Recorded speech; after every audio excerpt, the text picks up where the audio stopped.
What's up, guys? Tournament's about to kick off. We're gonna play until we're in or out, basically. Hopefully it goes well. It's gonna be stiff competition as usual. There's a lot of really good players in here. Somebody declared a faction. Oh, wait, no, this is not the one with the Tomb Kings band. Okay. There's a lot of people signed up for this one. Holy. Only a handful not checked in, so see how it goes.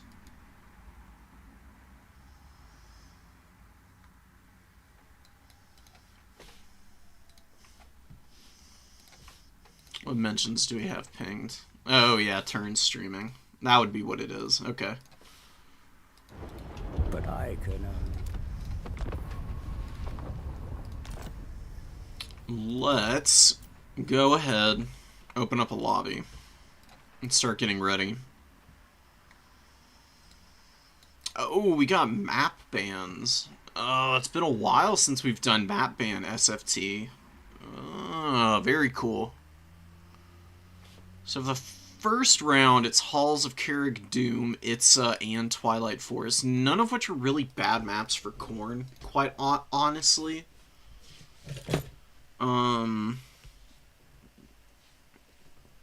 Depending on what factions we're going up against, we'll make our picks and bans, but just straight up playing anybody on those maps, not really that big of an issue. It's probably the least favorable one there, just because it's very tiny. And all three of these maps are pretty small for the first round. They're not huge. But Twilight Forest, probably the largest. Halls of Carrick Doom right behind it. And then it says, not itty-bitty, but artillery can basically open up from the get-go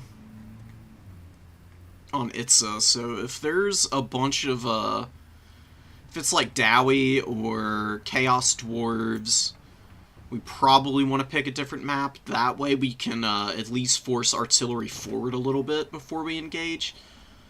Because there's nothing worse than trying to kill an artillery piece, and it's literally just on top of a vanguard point, and you can't touch it.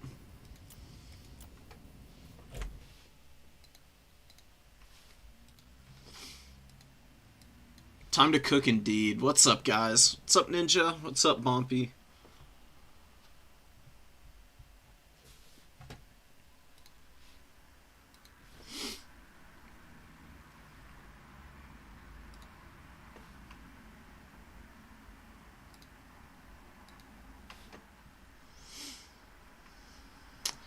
Let's just see who we get in this first round.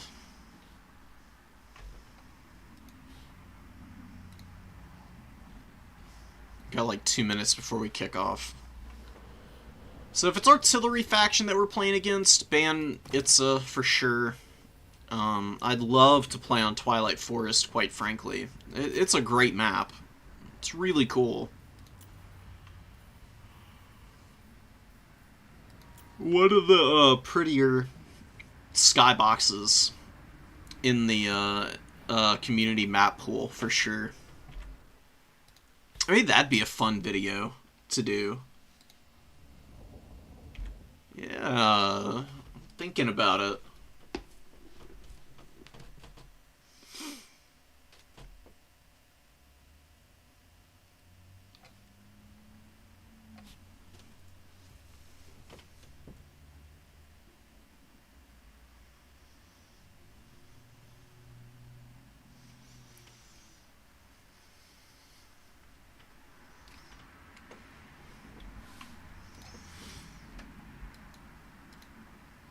Yeah, beat Anticity, and then I had a couple rough games against, just, you know, some random folks. Pizu beat me. Pizu was playing Khorne, I was playing the Chaos Dowie. I didn't play great, but Pizu did a very good job of punishing me. And then I beat Anticity and Navigator, and then who did I lose to in the third round? It was loss win. loss win. And it was just 2-2. They were fun games. I'll probably cast the Inticity game for the channel. I found some interesting techs against Empire wagons for sure. Chameleon Stalker precursor missiles basically one-shot them. I was kind of shocked how much damage they did to them. So I'm very curious. It's potentially investigating that. Having a lot of hidden stuff isn't really a bad idea, honestly, because the Sunmaker was just absolutely wrecking me early in the match. I wish I had had a few more stealthed infantry, quite honestly.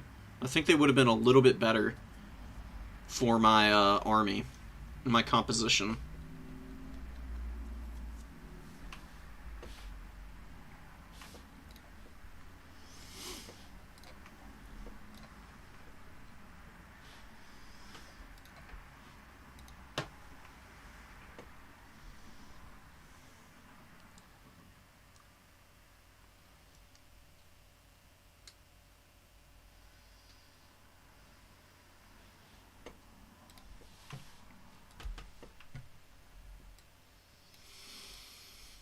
Ooh, Demons of Chaos?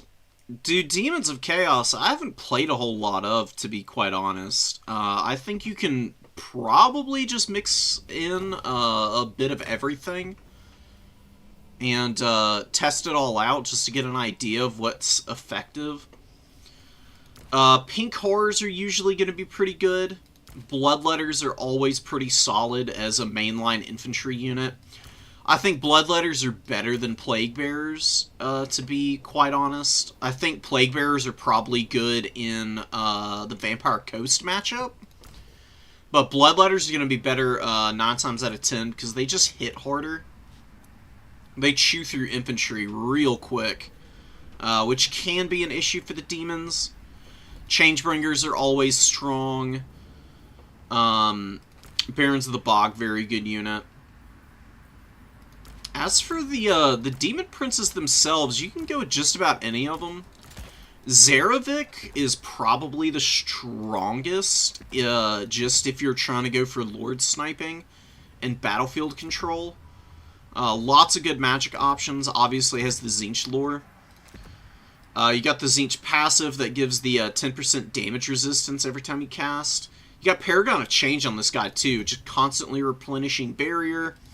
Master of Fates is a leadership and melee defense buff. You can give him Hidden in Time, it's not super useful. And then he's got the Kairos bound ability, Gaze of Fate, which is a 14-second snare. Lowers melee attack too, really good for punishing stuff. Probably the best Lord option, just overall. I saw Soli in the faction war using Zarevic quite a bit. But then you can always go with like a Herald of Tzeentch, probably one of the other better options, and the Slaanesh Herald, just with Pavane, always another really good option if you want to go cheap.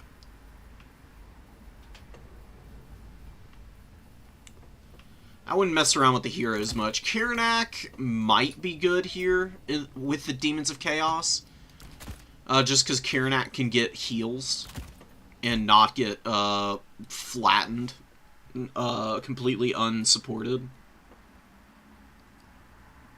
Hey, let's go. Okay, let's go, Tom. Up in there. I literally slept through a tournament once. I just got dropped the first game. Oh god, we got Oishi first off. So, immediately starting off with a tough matchup. At least in terms of who we're going up against.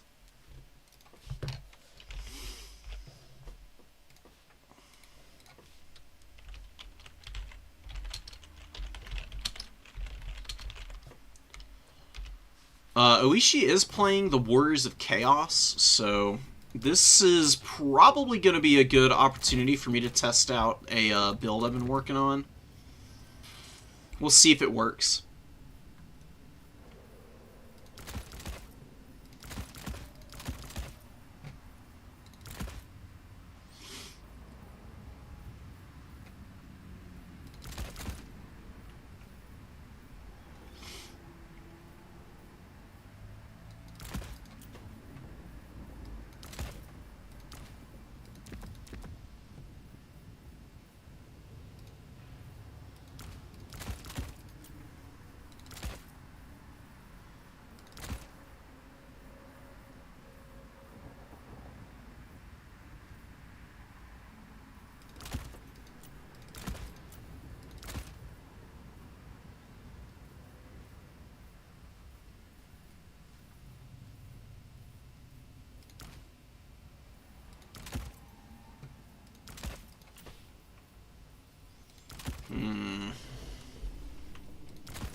I'm having a little bit of indecision about what exactly I want to make my build be. Oh, banning Itza as Warriors of Chaos. Okay. That's an interesting choice. Maybe not gonna be going for the Hell Cannon then.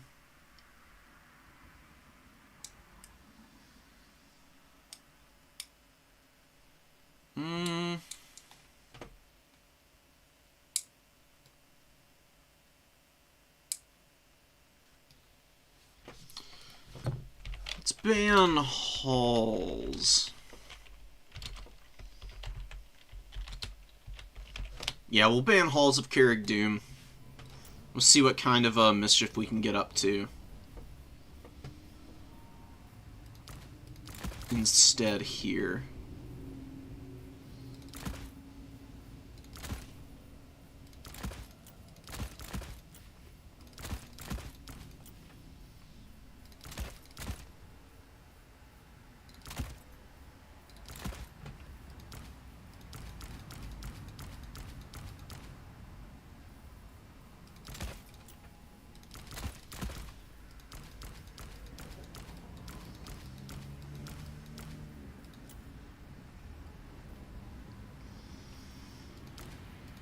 Who are we going to be bringing Lord-wise? I think we'll go with Valkia for sure. Anything else we want to do? I don't know. How do I kill aspiring champions? Skull Cannon. Ideally. If there's a bunch of aspiring champions, there will probably be a little bit of trouble.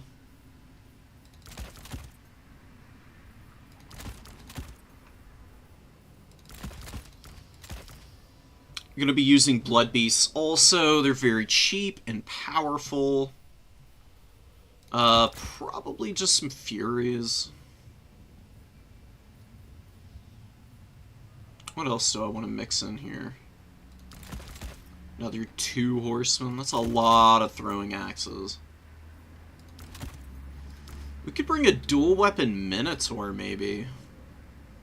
I don't actually know how dual weapon Minos do to aspiring champions.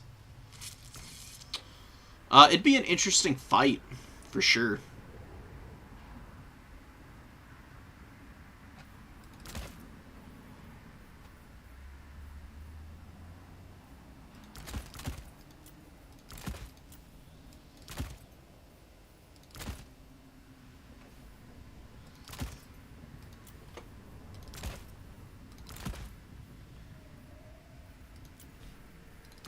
We'll do this. I actually think this is a pretty nice build here.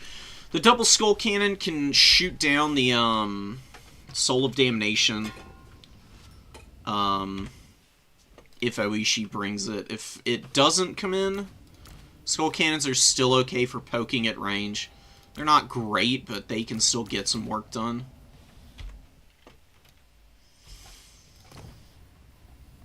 Oh yeah, so we're on Twilight Forest. And I am ready, I suppose. Ready as ready can be, at least. See how we can do in this first game.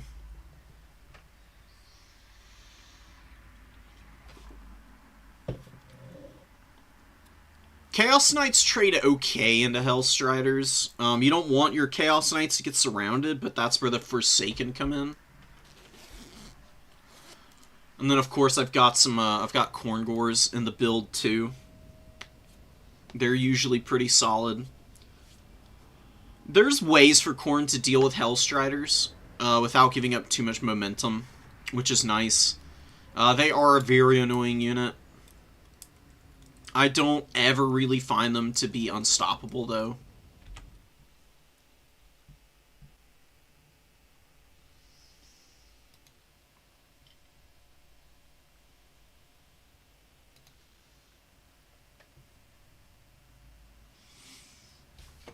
The Knights are here to discourage dives, really. Because Hellstriders are pretty good against Hell Cannons. But it does take Hellstriders a little while to kill the cannons, because the cannons have so much armor. if you have a Chaos Knight to countercharge, and then a Khorne or Forsaken just to screen a little bit for any reinforcements, you can usually punish pretty hard.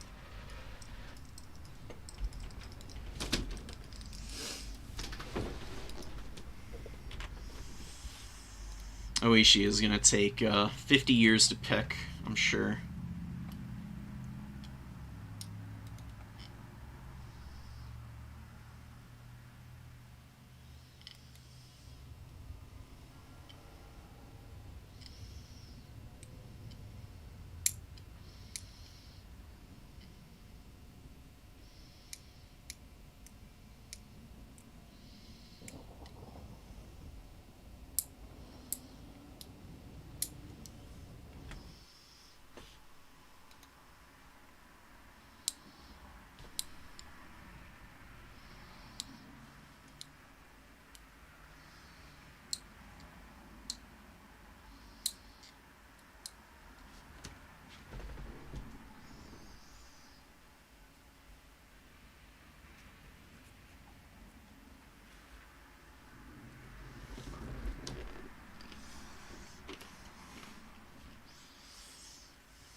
Okay, can we go?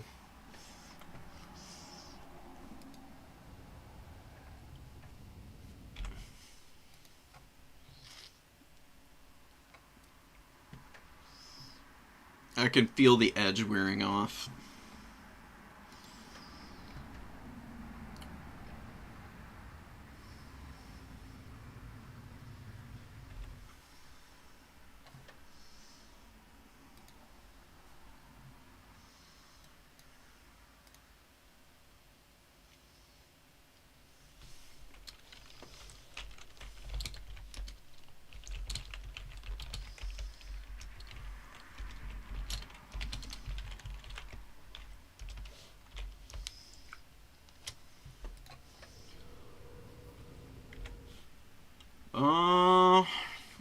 We're like 15 minutes into the round. Can we get it kicked off? Pretty please. I'd love to not be waiting for forever.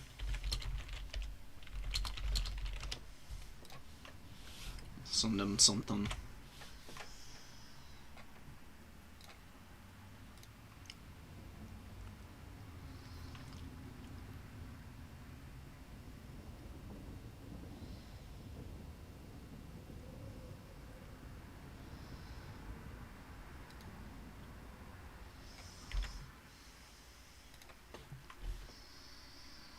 What's up, Pizu?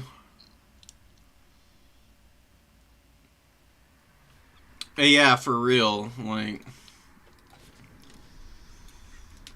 ages to pick the army. I mean, that's kind of fair, because the Warriors of Chaos have so much shit going on their roster. It can definitely get pretty overwhelming. But yeah, GG's earlier, Pizu. Yeah, I'm just trying to get games in. I'm trying to improve. I've definitely been playing a little bit better lately. But I still need some more competition. I know she's gonna be a good sounding board here. I do have this hill that the skull cannons can kind of hide behind, which is nice. Khorne. I can start out behind the shot blocker. Keep this guy here.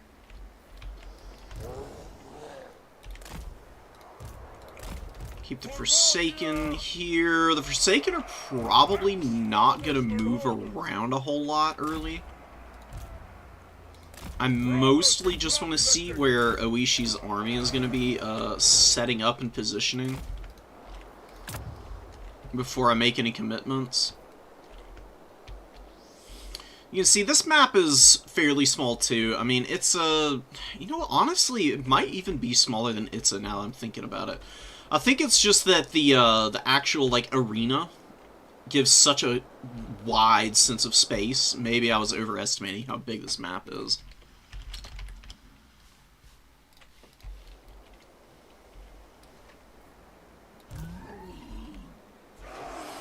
We'll see what's going on the number 3 there.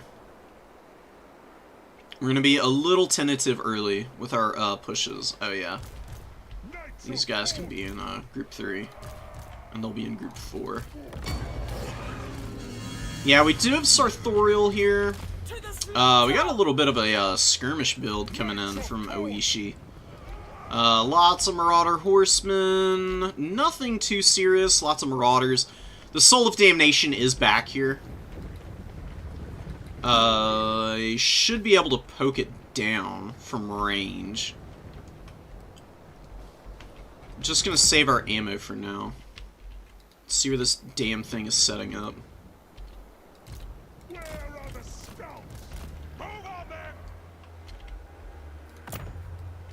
What do I bring out first? I actually think I just bring out some more Forsaken here. As a first summon, not a bad idea. We're gonna get Plague of Rusted here, for sure. Just want to bait a little bit of ammo out here. See if we can get up here. And we're gonna counterfire a little here. 2 decent shots there. Definitely got some good poke in. Where is the Soul of Damnation gearing up? Definitely gonna want to start shooting me here in the middle. I need to get up here. I need to cap some points. I don't want to just cede a bazillion points early to Oishi.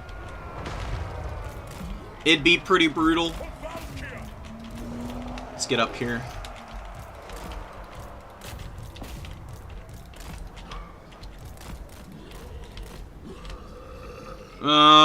It's like behind this hill. It might actually be really hard to shoot this thing. We're gonna see what we can do though. Alright, we gave up position for the high ground here. Let's just get all these guys forward. Let's cap the points. Let's counterfire a little bit. Kind of unfortunate for me to overlap like that. And we did actually hit the Hell Cannon. That's really nice. Let's get back, since we're getting Plague Arrested. You have the foe's victory point. And it is LOSing us, so we're going to get up on the hill here and actually fire.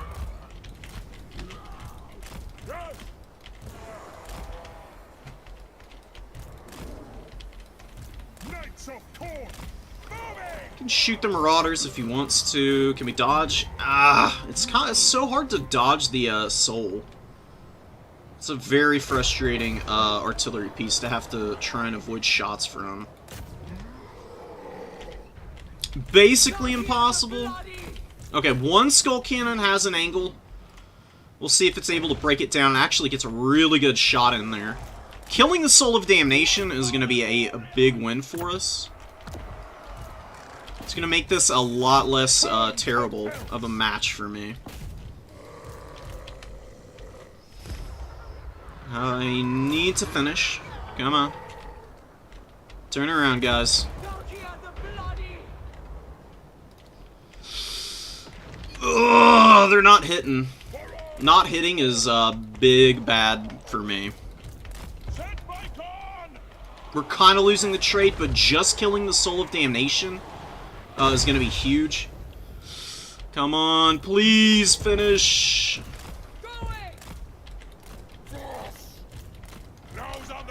Let's get back up in the air here. Still whiffing.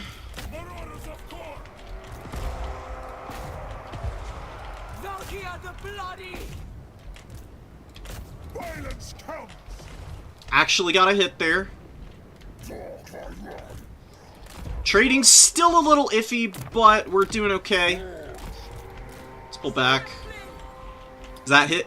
Oh, come on. It, like, passed through the model. What is it? What is that? This is baffling.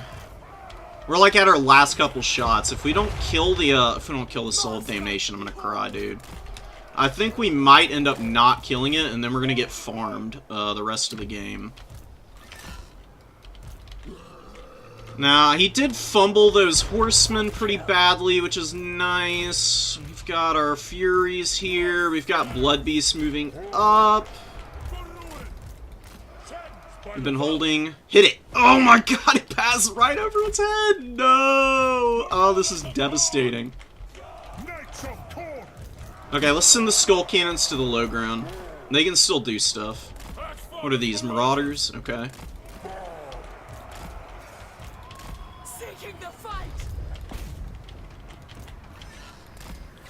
We're just gonna threaten the dive back there. I don't know if we actually end up engaging or not.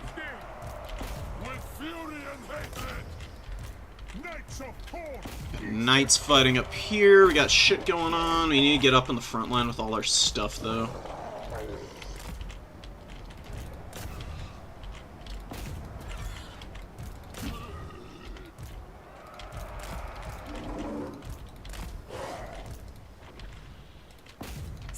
My bloodlust! Skulls and slaughter! Yeah, now we get hella surrounded. We're gonna try and punish that a little bit. It might be okay because it might give us time to trade favorably in the front line still. Chaos Knights are winning. We can rally back to the point. Hellstrider's on the way. Valky is getting her ass kicked right now, which fucking sucks. It is done.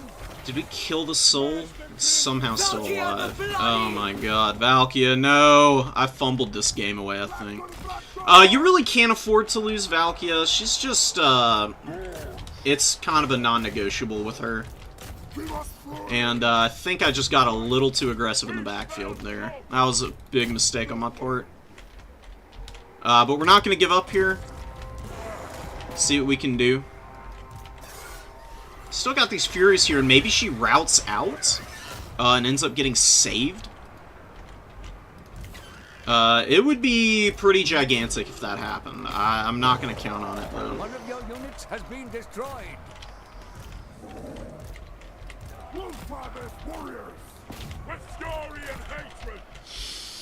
Valky ain't dead. Okay, we got Knights here catching these Marauder Horsemen. We're grinding a lot of infantry down. We can get out some Khorne Gores here.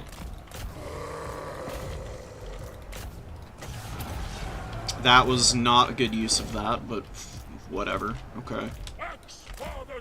Valky is still getting chased down by Sartorial, but we did actually kill the Soul of Damnation. It is gone, so... Is it worth it, though? I'm not actually 100% sold on this trade being any good for me.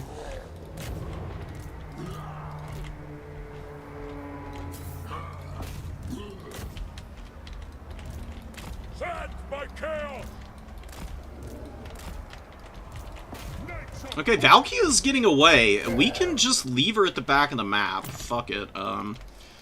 I think we still got a Sleipnir also, which would be pretty huge.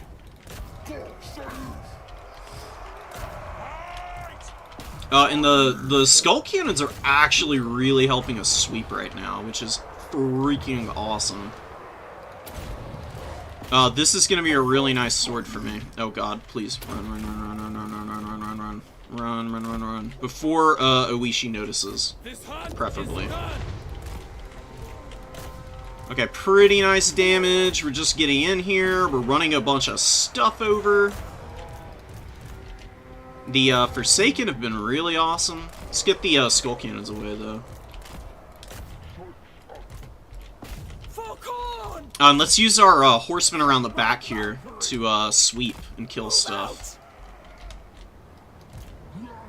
You can see Oishi's really committing for the Skull Cannons, and I'm driving them out of danger right now and gonna run them in to fight that I can actually win.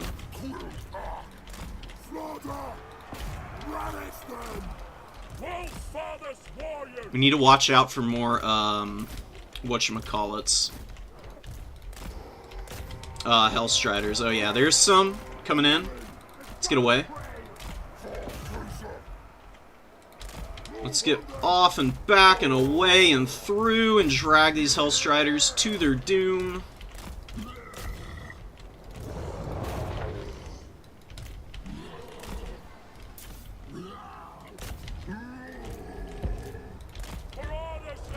Yeah, they somehow just completely avoided my unit there, which is really rough for me. I'm not 100% sure what that's about, but we'll just turn and fight, and we'll just commit and try and get damage done. We're going to lose the top ground objective. Skull cannons need to run away some. Khorne's getting up on the flank here. We are down a little bit. Damn, fucking Hellstriders, dude. Such a crazy unit, man. Fumbling Valkyria is definitely not in my best interest, but I don't think it's over for us.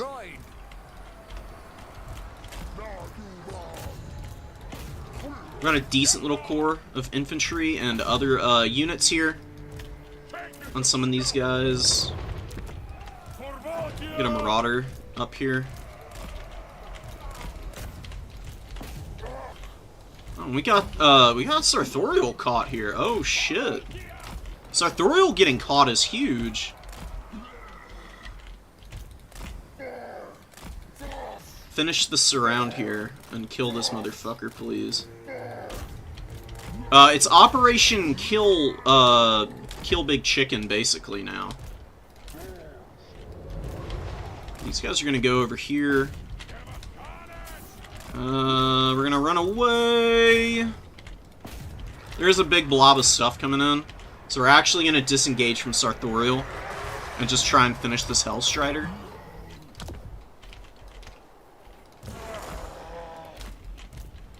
No fear, no regret. Forsaken up here, we've got the Rock of Inevitability being popped, of course, which is a pretty crazy spell. Or debuff. I mean, it just ruins your day. We might end up losing out to the mobility here, man. Oh my god. Come on, dude. Hellstriders are wild AF, I swear. They're so annoying. And look, there's more coming. Who's surprised, really? Like, why play and bring anything else when you can just spam out the most cost-effective mobility cab in the game, right?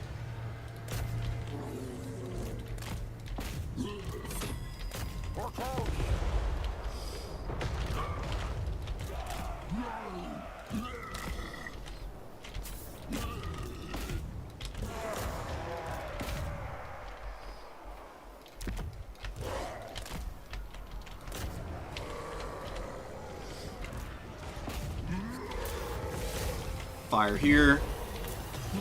Fire here.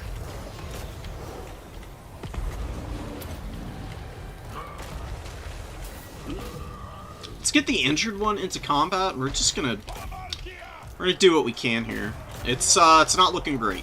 Not looking good. Valkyria's just hiding in the back of the map. Being very brave, you know. She's tough. You know, she ain't gonna give up, I guess. Until she does, you know. Dunking on those Forsaken there.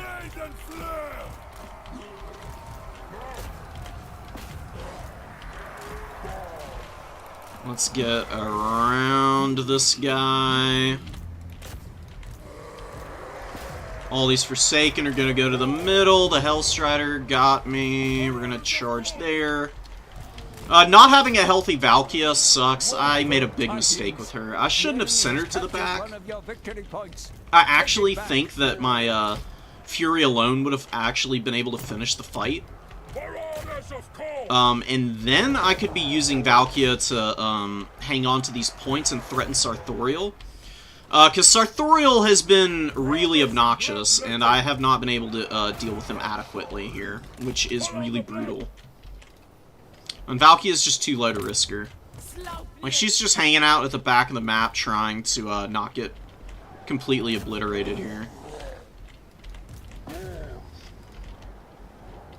It is a crazy close match still, though. I will say that. Like, not completely over yet. Get the charge off. We're fighting. I don't think we win up here, though, is the problem. Because, you know, like, look, at least she's just surrounding me with Hellstriders now. And what are you going to do about that? Getting terror routes with Sartorial also is really brutal for me.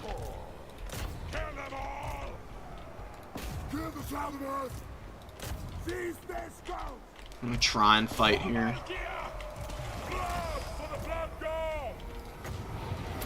Pop this here. Run these guys down. It's a really close game, no matter how you slice it. Summoning in that horseman was a really bad idea. It was not the winning play. And Sartorial's too unchecked. I needed to save Valkia. I had the right army comp, and I made some mistakes here. But I will say I am pretty heartened by the outcome regardless. I think with just a little bit more solid play, I've got an easy win there. I just need the Hell Cannons to actually kill the Soul of Damnation. And I would have been alright. Blood Beast, probably not the way to go here, either. Tough first lost.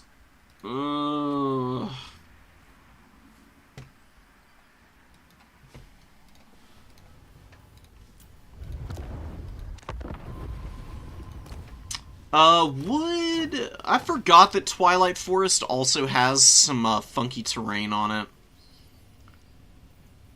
Itza got banned. We could have played... You know what? Honestly, Halls of Carrick-Dû might have been the go-to map for the build that I brought. I think it might have done a little bit better.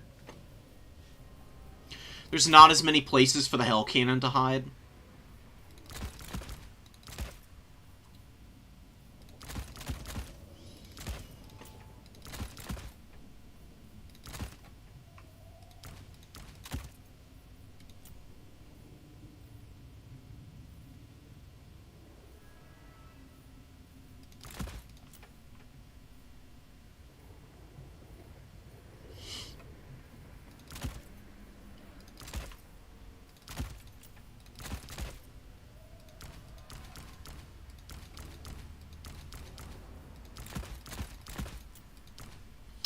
I did like the Chaos Knights. They didn't do poorly.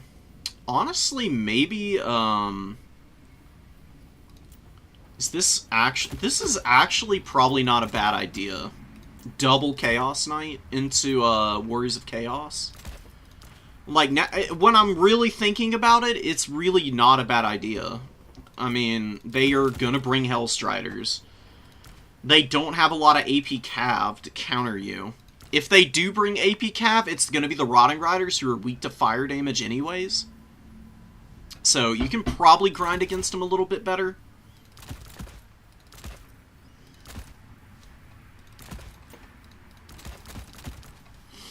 Maybe just this as the initial starting build. Easy refinement. Chaos Knight in reserve.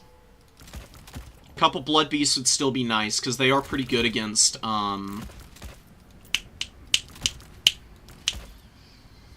whatchamacallits. Forsaken. Triple Chaos Knight. With just tons of Forsaken. Some of those guys. One more Forsaken. Maybe a Hound, and just go heavy metal against the Warriors of Chaos. I think that might actually be a good build, unironically. The anti-large cav worth for Khorne?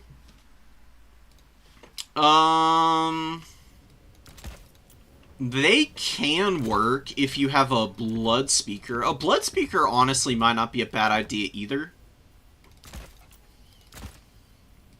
Yeah, because then I can bring, you know, a Skull Crusher. And then just one Blood Beast, and then dual weapon Marauders. Or maybe something like this. The Unbreakable Infantry on a middle objective would be pretty nice. They're really vulnerable to throwing javelins, though. So probably not them, now that I'm thinking about it.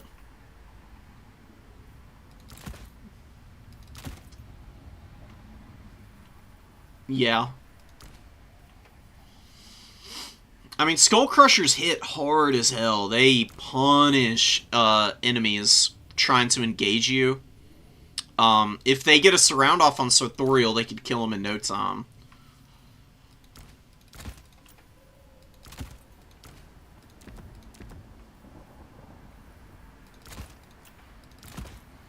I do think this is probably a little bit more solid. I mean, Valky is really good against Sartorial. She is very good against Chicken. Skull Crushers just need a little support. Them not having healing really sucks. It can put them behind the curve for sure. On damage dealt. It can make it pretty challenging to maximize their value.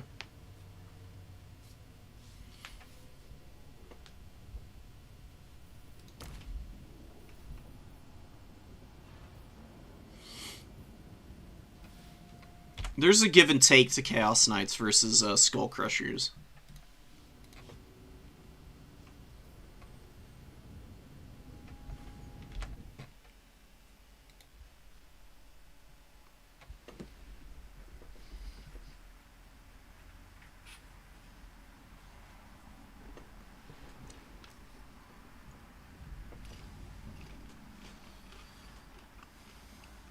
They don't one-shot Hellstriders is the problem.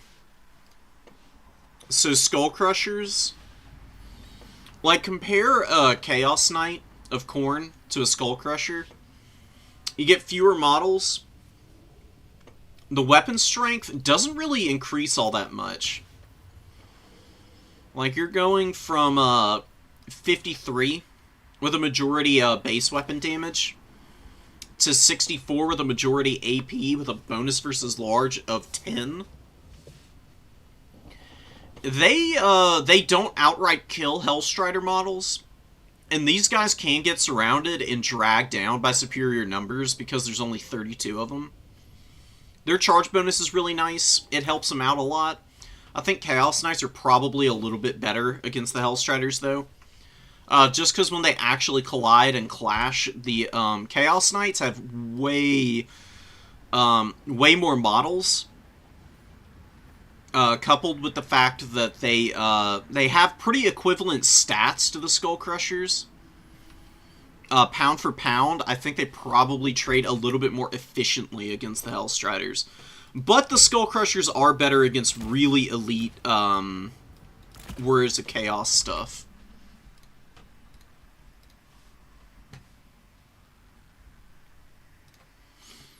Alright, we'll just hang out here. Losing to Oishi, not the worst thing.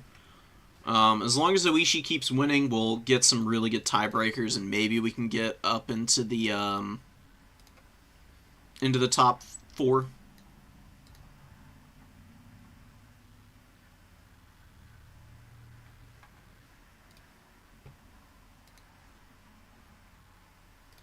See how the rest of the bracket's shaping up. Oh, we're actually getting into a game now. We're going up against Legatus. Hell yeah. Okay. Legatus is a Lizards player, typically.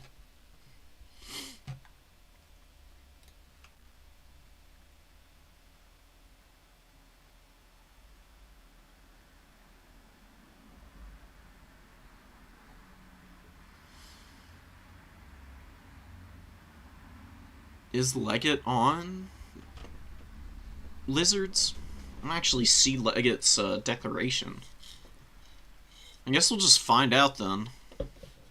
Oh, Demons of Chaos.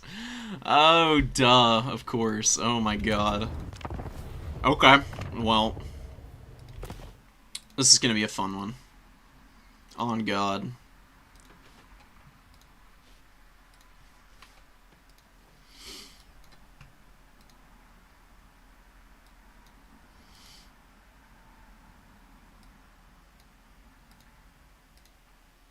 Yeah, Hell Cannon is also good against Skull Crushers because it kills the individual models pretty quickly.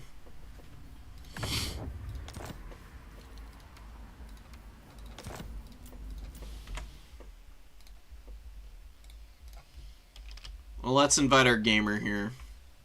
Who's top of bracket? I am. Does that mean I ban map first?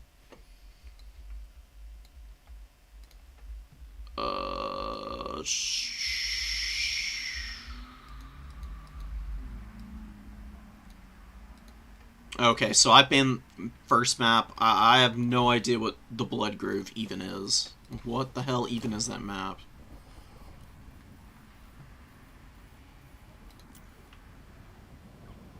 Oh, I like that map. I think I'm gonna ban Altar of Hashut, honestly. Is it the one I'm thinking of, though? Oh, yeah, no way I'm fighting Demons of Chaos on this map. Although, actually...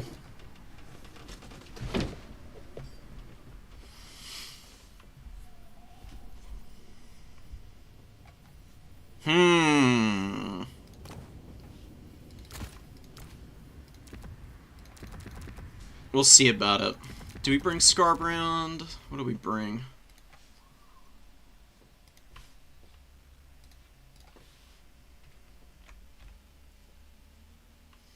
Oh, Turin joining us down here too. Who did Turin lose to?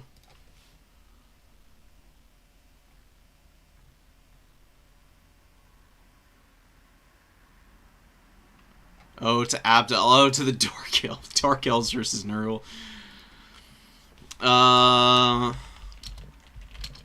Let's ban Bloodgrove, actually. We'll see what, Legatus ends up banning out.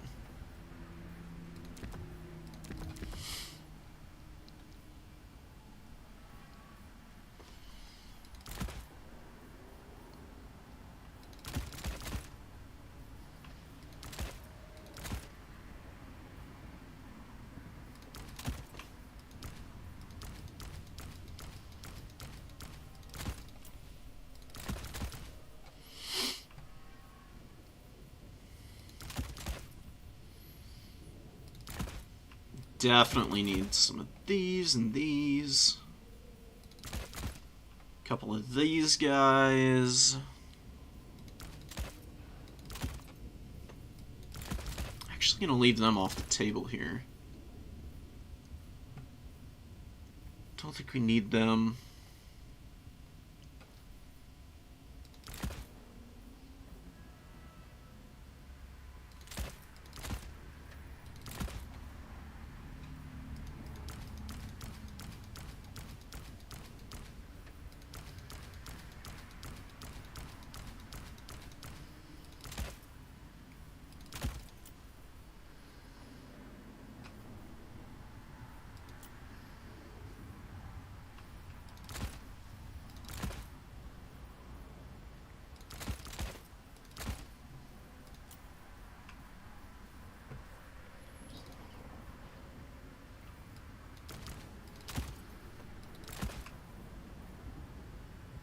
Got a moth flying around my room here.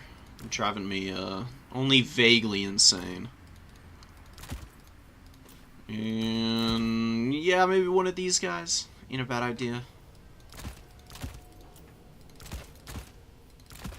Maybe we can do this. This is a good idea, though. It's a crazy build against Demons of Chaos. Oh my god.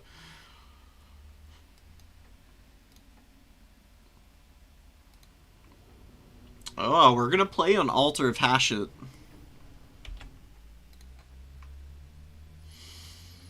Alright, I'm gonna finish working on this build, and y'all can come check out the standings as they are right now.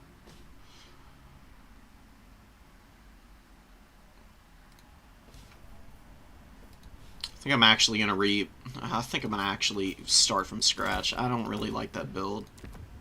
The more I look at it, the more doubts I have over it.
What the hell do I spend the rest of my money on? I think I do need a couple of these. Alright, I'm ready. I'm ready to go.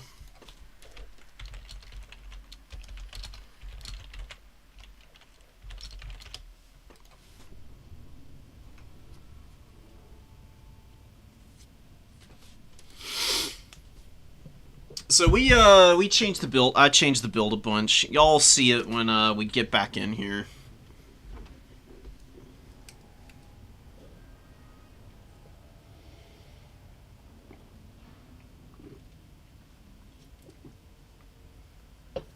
It should still be pretty toothy though. I don't think I did anything to hold myself back here, at least. We should still be very competitive against the demons.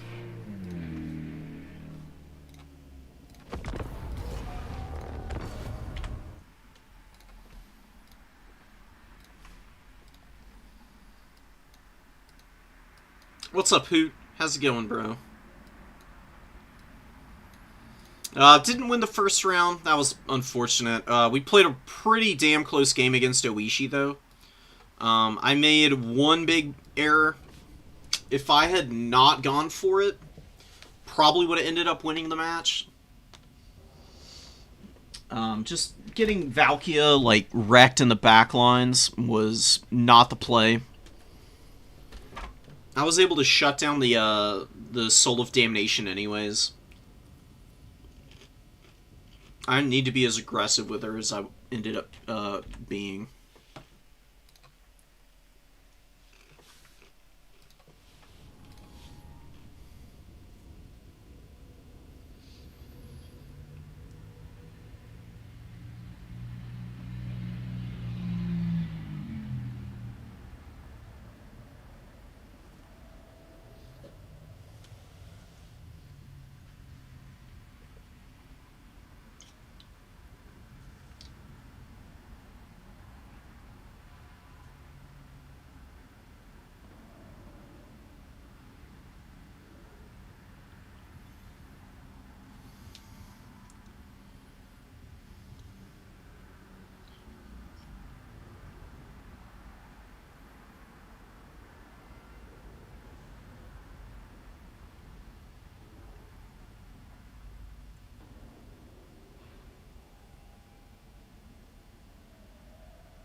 Alright, we're waiting for Leggett to finish up the build here. Hopefully it won't be too much longer.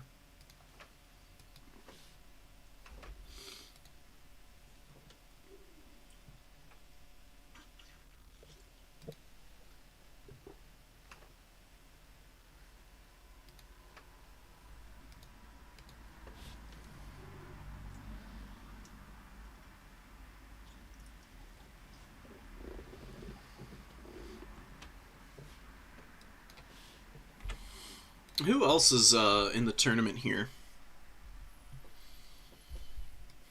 This Sampo person's been doing pretty good in the last few tournaments that have been going on.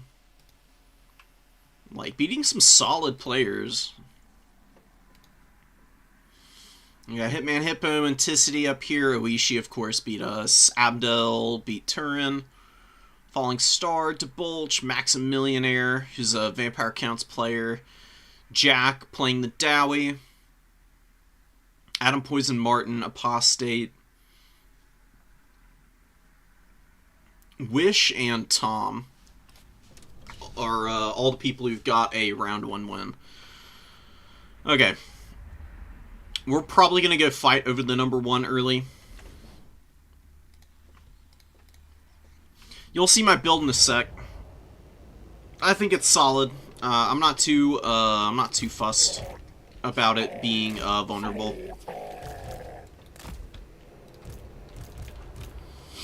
We're gonna do this. We're gonna get all these guys lined up. We did. I did keep Scarbrand. He's just so good, man. We'll just send like waves of bloodletters out to the number 1. And we'll try to keep all of our marauders and stuff alive on the number 2. Hopefully we can pull it off.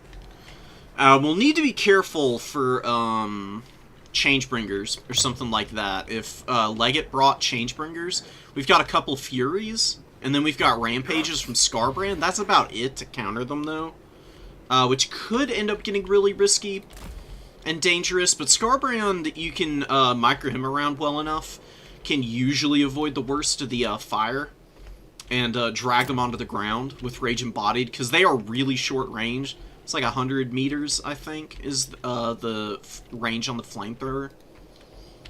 Can usually be able to drag them to their doom. And I've got plenty of speedy units available in my reserves here to be able to come out and potentially punish if I get a good rampage off.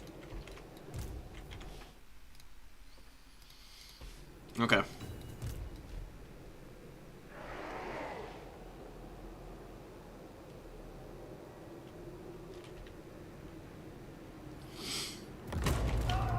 Let's get up over here. We've got the Noxbringer, which is okay. We got Grand Vomitus. We got a ton of pink horrors and stuff. Okay. I am honestly not that scared of that force. I don't know why my guys are walking. They don't need to be doing that. It's very dumb. We're going to bring out a Skull Cannon, because we're going to need to start working down some of these pink horrors. We just got lots of pinks and stuff here. Okay. I'm actually going to keep these guys back here. And we're just gonna... We may not even need to commit our bloodletters all the way out there. Let's just see what Leggett's plan is. Because we do have some pretty good stuff to pull out of Vanguard early. And we should be able to get some good value on it all. It looks like Leggett might be committing over here, so we're going to actually just wait here.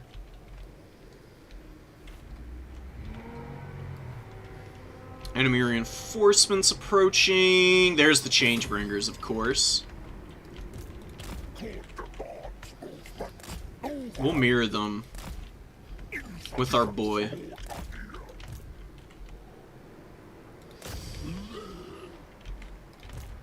Alright. Let's start spreading out a little bit, and we're actually gonna start getting into some tricky positions here. We'll send the Bloodletter over here for now. Although maybe we want to send it around the back here. See if that can do anything. We're bombarding the pinks a little bit. Missing some shots right now, man. These skull cannons have been a little disappointing. Can't lie. Here it comes.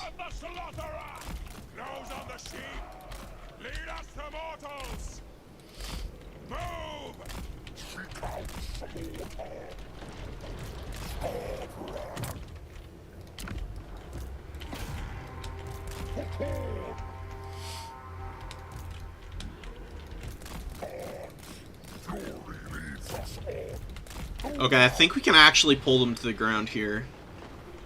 At the very least, our Furies are going to get some damage off. Push them back some. That's nice. Let's get all these guys back. Let's start moving up. I think we can still get in here and do something.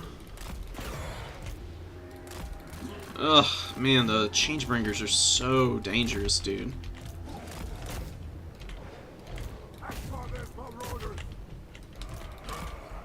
Chasing them back, we're going to get another Fury out to go after. And then we're going to get a Forsaken here and dive. Scarbrand's going to go into the back line. We're starting to engage. We've got some nice infantry engagements. We need the Skull Cannon forward. We've got Hounds and stuff going over here. We actually killed the Changebringers. No freaking shot, dude. That is a gigantic win for me.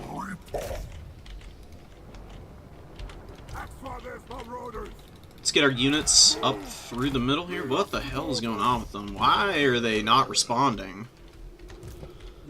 Bloodletter's getting around behind, and Hounds and Flesh Hounds are going to take that objective, it seems. Let's go after Grand Vomitus here. One of your units has been destroyed. Let's get up in here. Shoot these guys point blank. Grind through here, get in here. Flesh Hounds actually finished the fight there. Those Hounds are waiting way in the backfield there. And we're going to bring out Blood Beast next.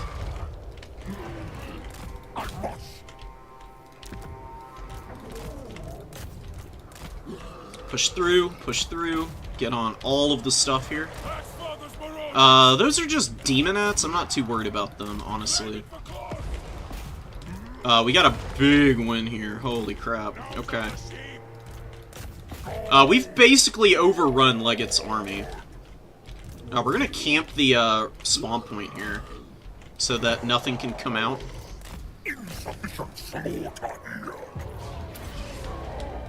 We're gonna pop our horn on those guys alone, because they should be able to get some pretty good damage in.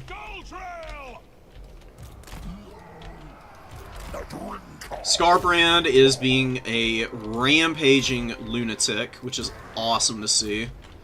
We've got two very juiced up Flesh Hounds here also. Where are these guys going to end up going? Skull Cannon actually got some poke-in on those fleshies.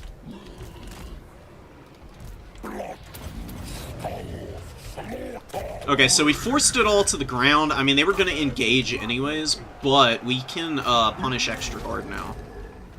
One of your units. We'll keep this Forsaken here. Just eyeing things up.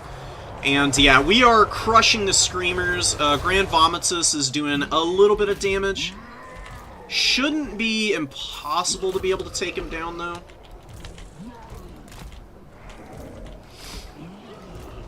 We're gonna go after the Noxbringer, though, actually. As well as sending the Blood Beasts over here. These guys are gonna loop around the back. Scarbrand, please. Like, do the thing. It's gonna take some time for them to kill this Skull Cannon. We can dive in on it now. Hound might be a good idea. I think we save up for an Exalted Bloodletter, though. Scarbrand hasn't gotten a tremendous amount of value. But he has been, he's punishing the Noxbringer now for sure. Oh, and we've got Fiends on our back here. That's not great. But we do have Blood Beasts in a moment to run in there and start beating up on those guys. They just need to finish off the Hounds of the Blood Hunt here.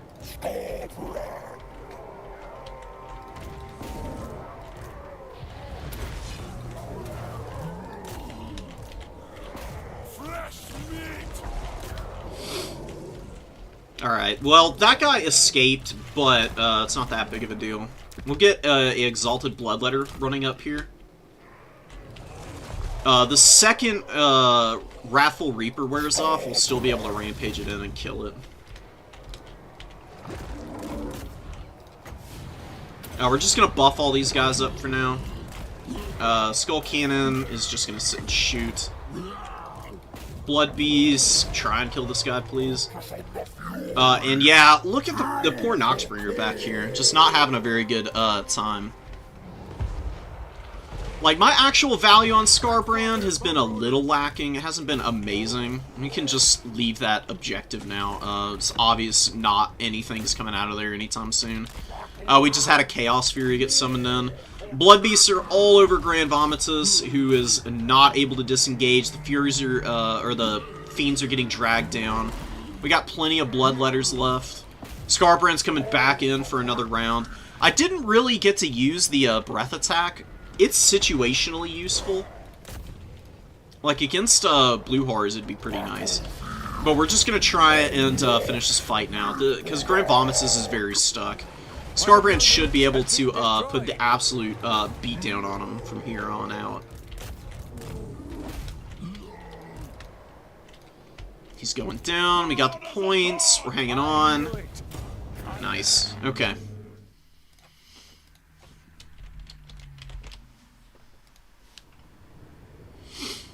I'm gonna be honest, I don't really think this is a great Demons of Chaos build for Khorne. I think Grand Vomitus is good. He's good against Valkia at the least. Against Skarbrand, though, he is not gonna get shit done. I think you want the, I think you want Zarevic with Gaze of Fate. That way you can keep the Changebringers a little safer. Because then you can pop it on the Fury. Because the issue was that the Changebringers didn't get any value. Like, I was able to jump on them pretty quickly and just drag them down. Skull Cannon got okay value. It was on its way. These things can take a lot of time to get their value back. They're just very annoying more than anything. They force a lot more honest engagements out of your opponent in matches, in my experience.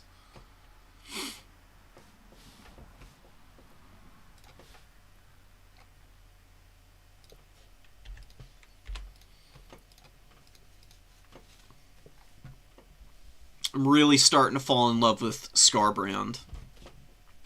I think there's actually a bunch of matchups where he's really good. There they are. They're not Demons of Chaos. They are Chaos Demons, apparently. There's a very important distinction to make.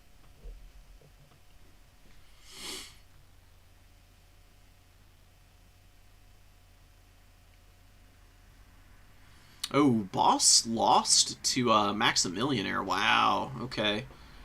Boss beat Uber, round 2.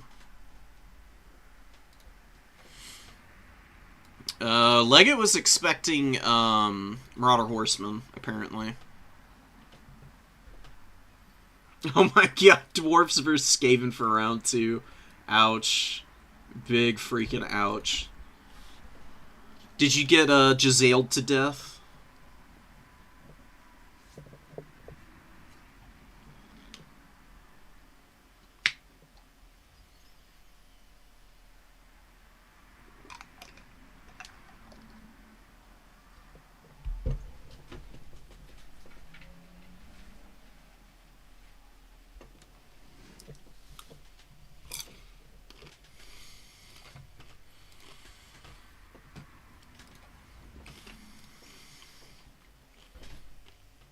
Alright, we're 1-1.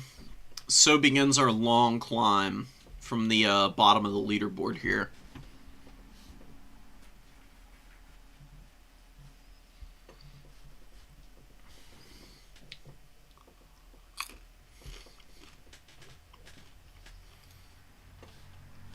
We got 3 games being played here still.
Who are we gonna get for round 2 here, man? Oh, it's gonna be rough. There's so many good players with 1 win where we're at now.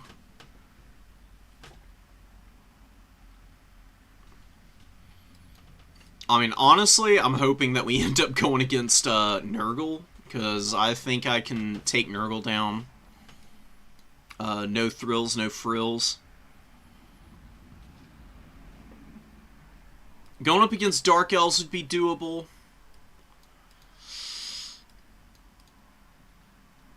Boss on Skaven has given me a lot of problems in the past, so that would be pretty tricky.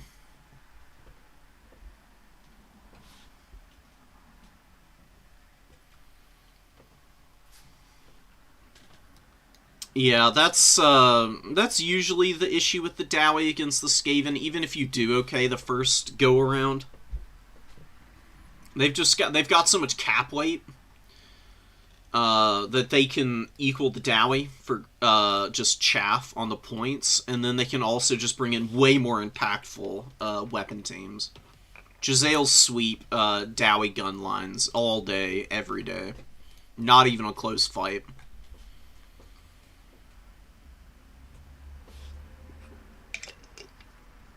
And you know, that's a matchup where the Dowie can actually bring in Death Runners and do really well. Death Runners are actually really good against the Dwarves. Where the hell have escaped? There they are.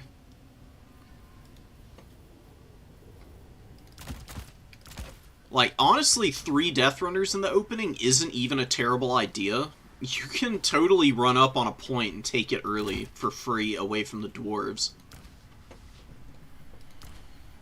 I really like Deathmaster Snickich against them too. He's really strong. He's got this Cloak of Shadows and the Deathmaster Sigil. World of Weeping Blades is a really good AoE around him. Does a ton of damage. He's only 1,600 gold, and then he can bring a ridiculously cheap caster. You can bring like an Eshin Sorcerer if you like really wanted to, but the most meta option is going to be a Warplock or a Warlock Engineer. Musk of Fear, Howling Warp Gale, and Warp Lightning.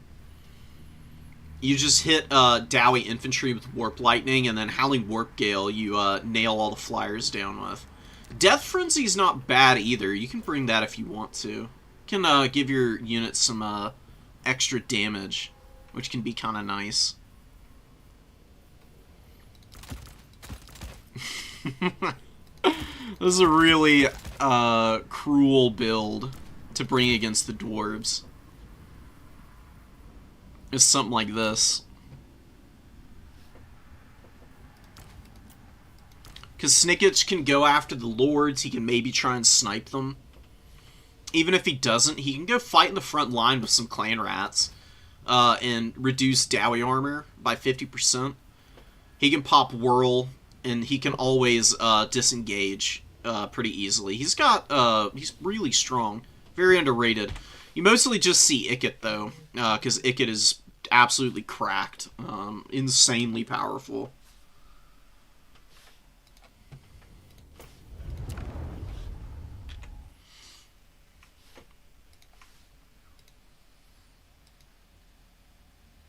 Oh, are we gonna do a Khorne mirror match? Oh shit, let's go. This is a player I've never played against, and their PFP is a Khorne Chosen, so something tells me. Something tells me, guys, we may be in for a rip-roaring ride here.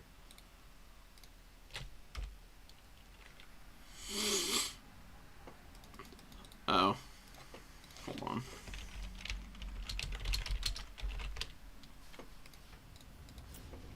Let me join their lobby.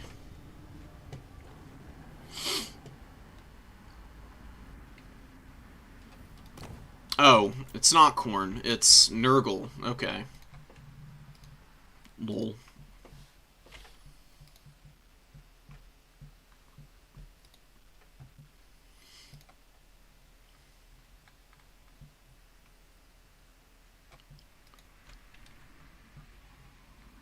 That's so funny. Has a Khorne PFP picks Grandfather Nurgle instead. That's amazing. Gotta love it, man. That's commitment to the bit, I guess. Alright, well, anyways, let's swap away for a moment and figure out what we want to bring.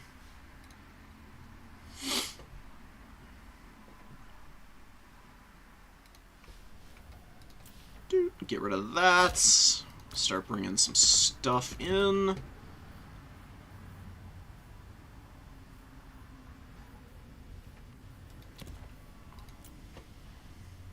Oh, yeah, and, what are the map bans?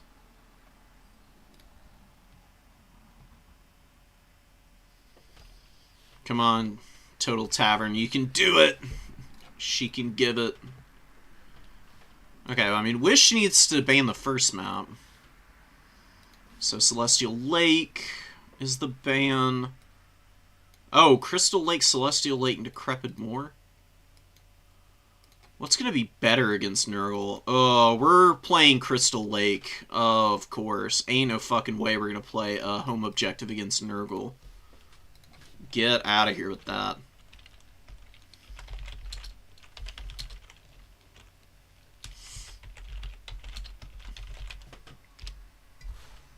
Okay, so we're going to be able to split push Nurgle, which is going to be real nice.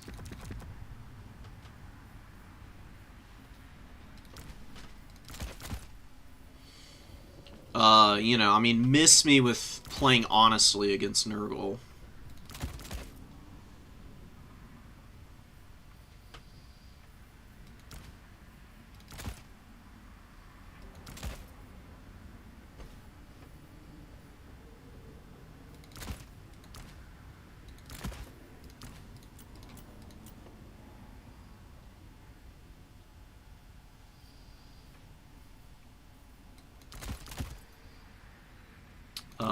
These guys will be pretty good here. They should be, at least. Definitely need some of these and this. Maybe just that? I mean, seems solid enough to me. I think I need to go a whole lot fancier than this.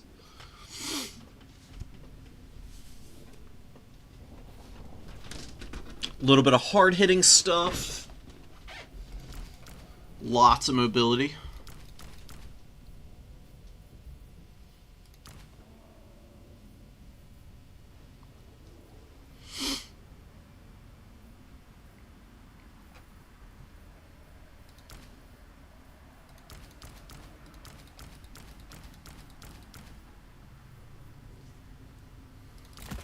Maybe I don't need these guys.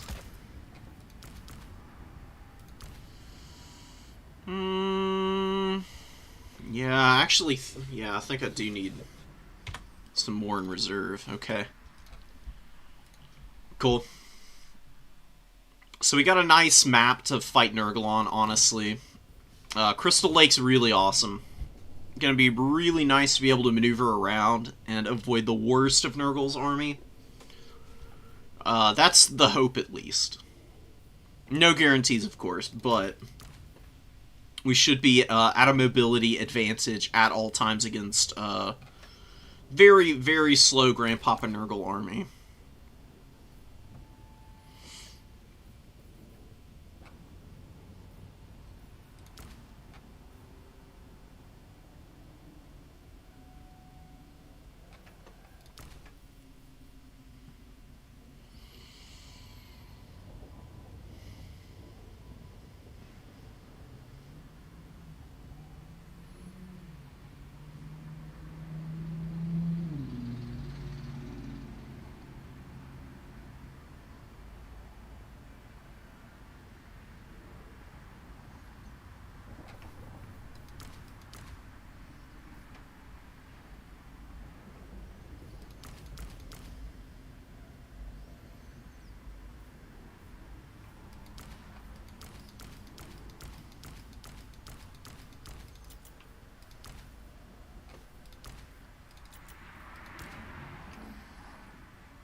Alright, I'm ready. Just gonna go ahead and ready up then, I guess. Why not?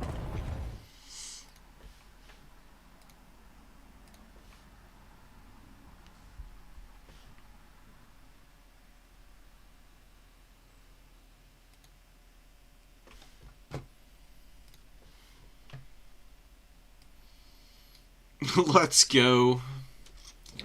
Yeah, we're all just gonna play one another, I guess. kind of what it seems to be indicating tonight.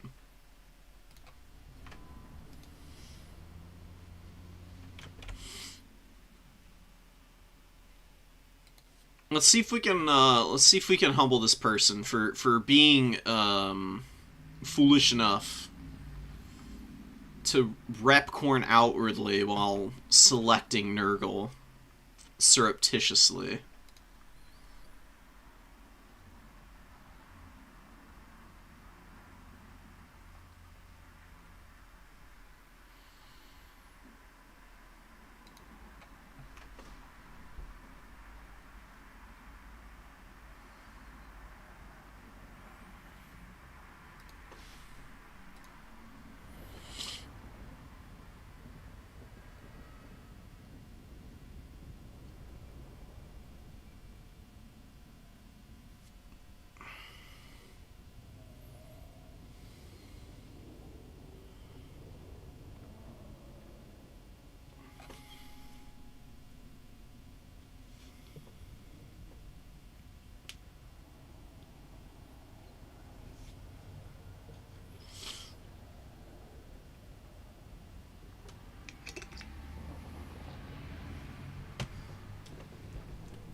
Practice? Nah, probably no practice after the tournament tonight. I've been playing a little bit just over the course of the day, as it is. When I'm done, I'm going to be done. I'm trying to figure out what I want to do for tomorrow. I'm probably going to cast the Anticity match. I'll put that out.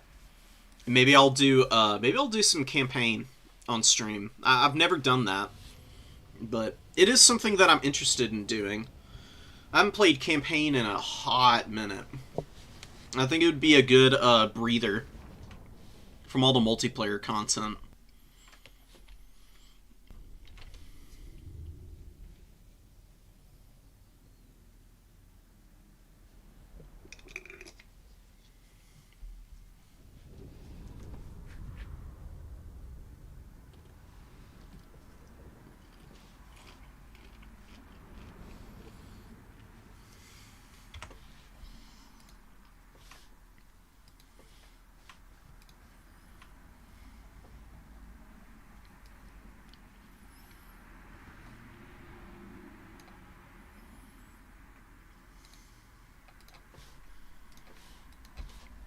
Alright, well, this game is going to be very telling for where we're potentially going to end up in the standings.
Okay.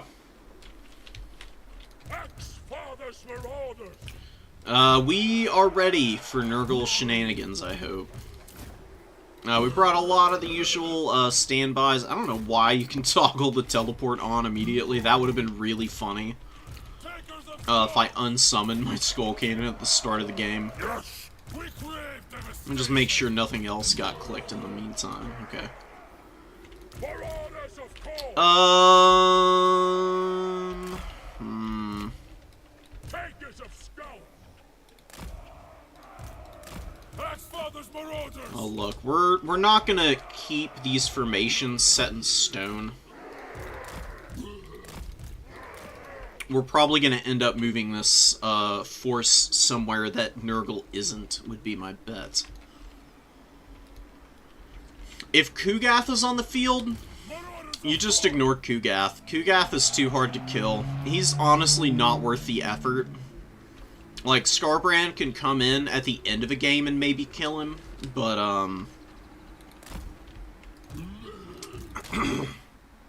up to that point, there's no way you can pull it off. Excuse me. He's just way too beefy. He's got way too much HP, man. He'll just persevere through it all and laugh at you in the process. Pretty comparable army sizes for the most part.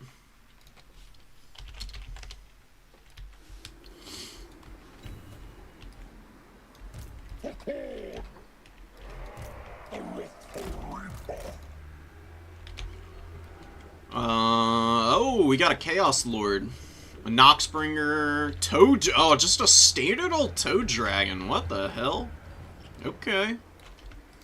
That's cool. Got a lot of Marauders. A lot of garbage from Nurgle. Kind of wishing I had some Khorne Gores now. Because they would be really good against a lot of this stuff. It'd be really cool to be able to lock some of these guys down in combat. What can we come hit, though?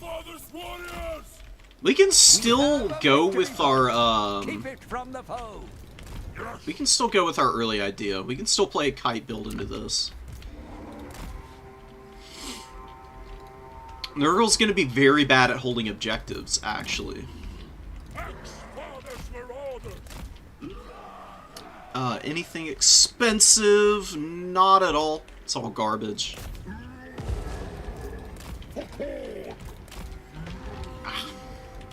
Nice shot, Skull Cannon. Skull Cannon's been very consistently, ineffective, I guess. That's what I'm trying to, say. Ooh, Exalted Plague Bearers. Okay. Yeah, Chaos Lord coming over, Rot or Die, and the Father of Blades. Nothing too scary about that. Let's actually get these guys back. We don't need to engage on Nurgle's terms at all. We can chill here and just have a good time. Let's get some shots on those guys. If you guys would actually hit, that'd be so nice.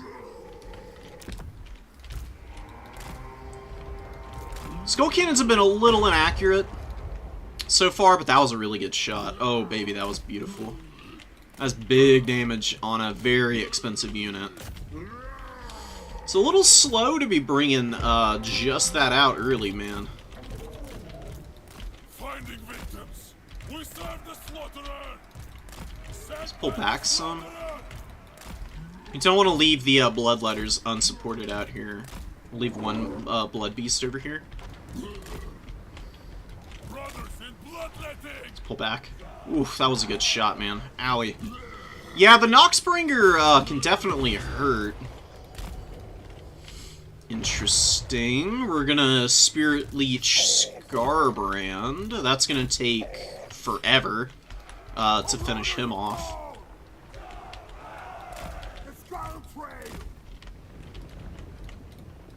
Okay. We'll hold our fire for a sec. What are these guys? Oh, those are just Marauders. I don't know why I thought they were something more expensive for some reason. Nurgle is kind of building up right now, but, I don't know, there's not really anything that I'm super worried about with them doing this. I'm gonna see if I can bait and engage over here, and punish a little bit. I don't know how we're behind on value. I guess the Noxbringer is doing some serious damage. My goodness, that thing hits hard. Alright, so we did get the Toad Dragon to come pay attention to us a little bit out here on the flank. Another miss from the skull cannon, which is really horrible. Let's see how far away we can drag this guy. Not too far. It looks like it is going to be gearing up to do some shenanigans here. Let's just engage all of our marauders. Scarbrand, he gets hit again. That's okay. We're just mostly going to be mirroring the big stuff. Horns, come on! Moving!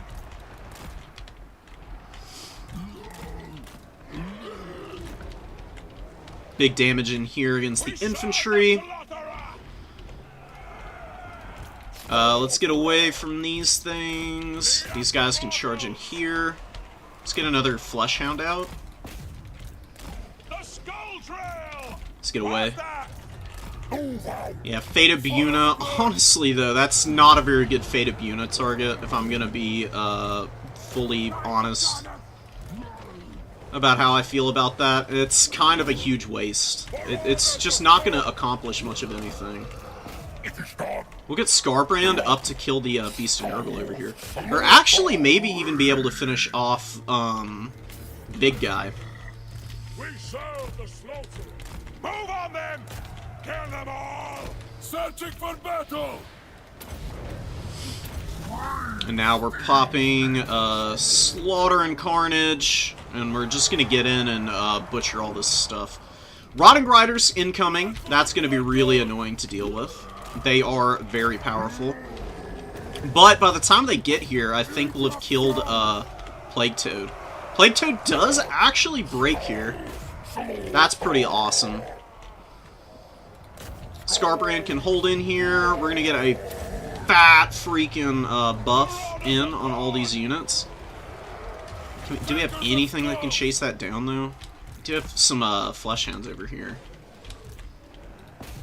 It's got 67 HP. It ain't coming back, I don't think. Oh, and Scarbrand's putting the moves on the Rotting Riders right now. Oh yeah, baby. See if he can pull out of that combat, though, real quick. We just need to keep shooting here. Pull out and through. We got some demons in there who are going to be able to do some good work. We've crumbled these guys out. We can get these horsemen forward. I completely forgot about them. Forsaken are going to be a good second wave. Very good second wave here. Yeah, Scarbrand just needs to sit outside of combat for a moment here. Rotting Riders are pretty beat up. Let's actually hit him with a breath attack. Because this actually will do some damage to these guys. Oh, it actually broke their leadership. No freaking way, dude. Oh, oh, that's huge. Oh my goodness.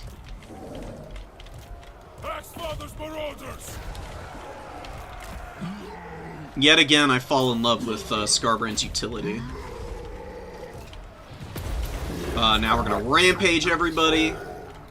Let's get out. Let's get over.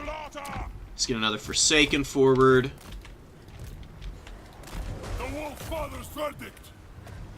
Let's run over these Furies. They're very squishy. Oh, and Lord's routing, actually. See if we can lock him up and finish his ass off. Oh, and we got some Bloodletters back here. Okay. Beast of Nurgle struggling. Definitely not doing too hot. The Lord rallied. Let's get Scarbrand away, and we can maybe come over here and beat his ass to death. I don't know why these guys stopped engaging. Get back in here. Let's line up, line up, line up. Threaten the low ground. This is... yeah, these are the Hounds of the Blood Hunt, so they can stay here and fight. That'll be okay.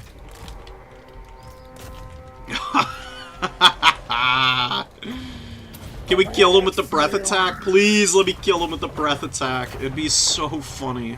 It did, like, no damage. That's annoying, but whatever. We'll, go chase after him and finish.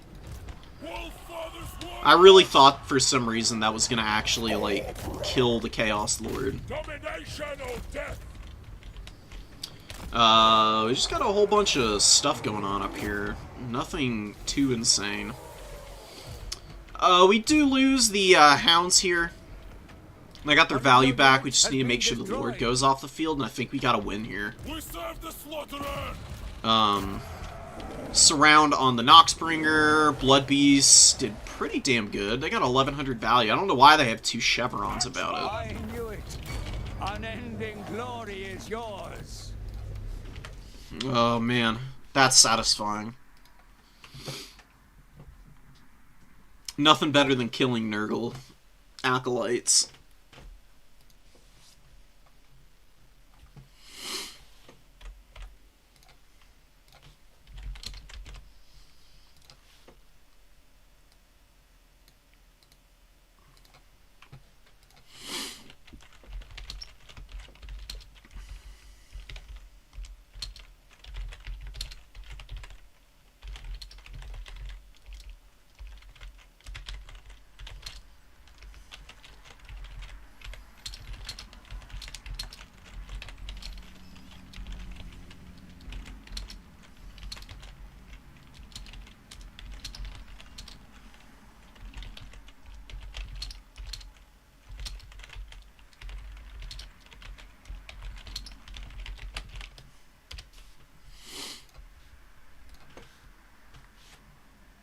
Answering a question from somebody. How'd these Skull Cannon do? Did okay.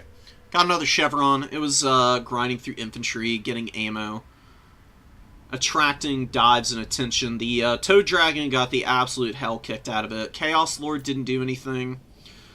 Rotting Riders just got overwhelmed when they got in, man. I mean, we had throwing axes there. We had Blood Beasts, both of which got their value back, which is awesome. Love how good Blood Beasts are, man. I don't think I've ever been disappointed with them. They've almost always either been good mass to allow Khorne Gores to get a ton of value, or they've just outright gotten tons of value in their own right.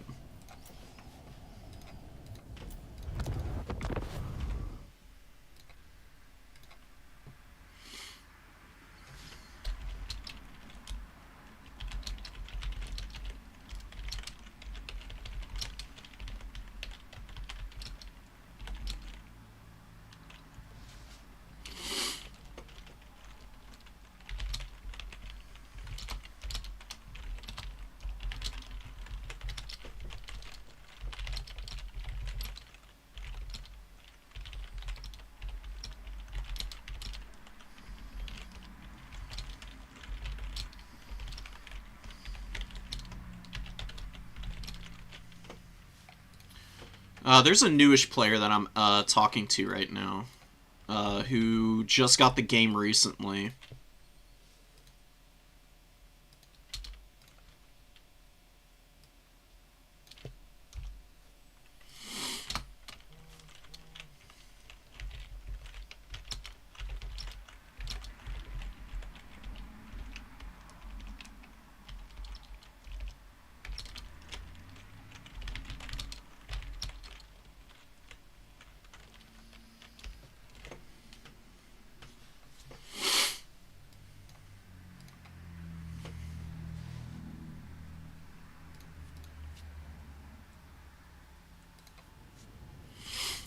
Alright.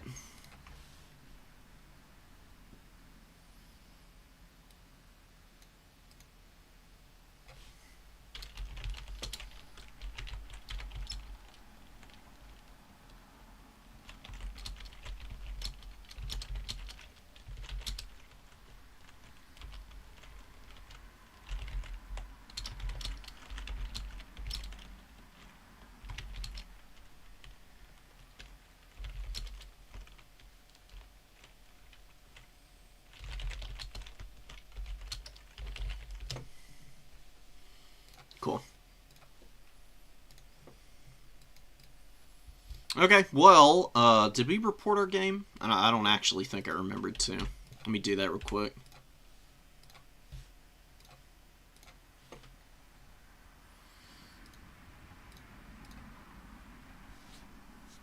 good to know Khorne is still an unmanageable matchup for Nurgle, honestly. They just get pushed around so often. So Legate and OG are finishing, and then Sealinator, Nernter, and Bigger Fish are playing.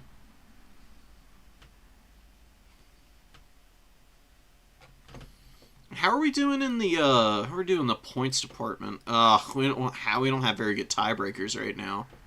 Oh man. I'm gonna need help this next round then.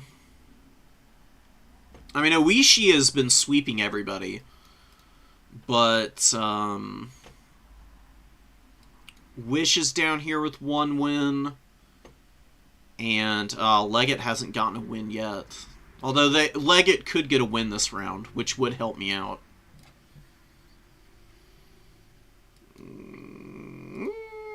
You never know how it plays out. Never know.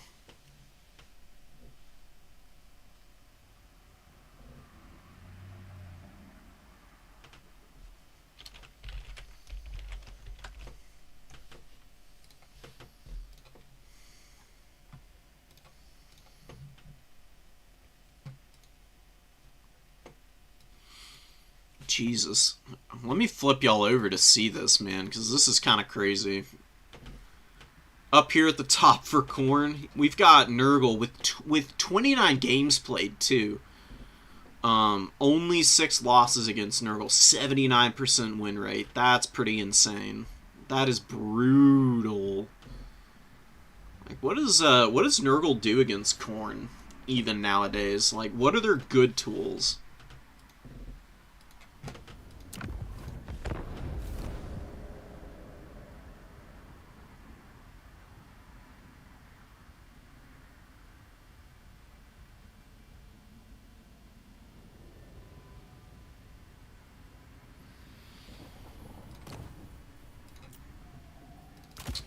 Kugath is really strong. He's just so goddamn slow. He never gets to engagements, it seems.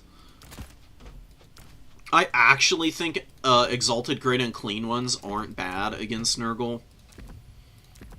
They are beefy as hell. They're kind of hard to get through. And they can just cast spells all game while Mortis Engineering down your stuff. And they're a little bit quicker. With good weapon strength. They can hold their own sometimes. But, God, man, it's rough. Probably going cheap and going a little wider against Khorne's a better idea. Crown of Everlasting Conquest. Filth Mace is actually a pretty good item. I don't hate it. Paragon of Decay is a terrible, terrible passive hex. It does nothing for you. Evasion's nice for the extra speed and melee defense on this guy. It gets him up to 79 speed, right? Yeah, it does. Thereabouts, at least. 78, 79 speed. The extra melee defense helps out, because he's also got Cloud of Flies. So this guy's melee defense gets up to 66, which is freaking crazy. It's really huge. Definitely helps with the Chaos Sorcerer Lord's survivability. And then Filth Mace can imbue the corroded armor as well as causes terror. And it fulfills the obligation for Nurgle's army abilities, which is really strong.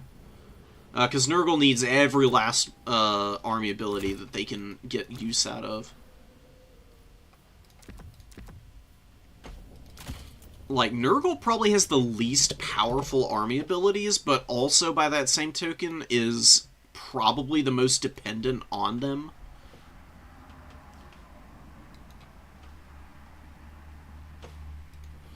Like, Fecundity is really good for healing stuff that's split away from your main force. And since you're so slow, it can be hard to waddle around and heal all the time.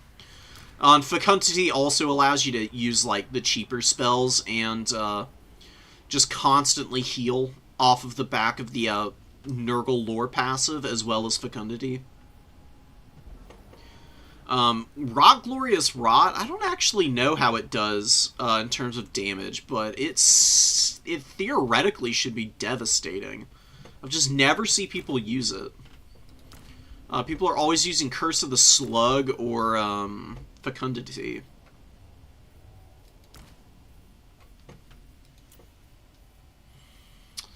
I'm trying to think of what you would want to bring against Khorne. You can't really bring Chaos Warriors. They're a little too squishy. Pesties probably aren't a bad call, though. Some Plague Bearers. Marauder Great Weapons, actually. Probably not a bad idea either. Maybe even better than Pestigores.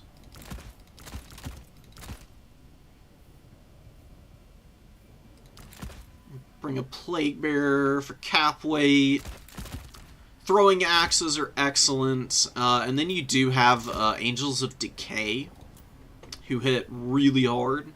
Very devastating unit. I honestly don't think the Noxbringer is very good into Khorne. I don't think destroying ammo is all that important.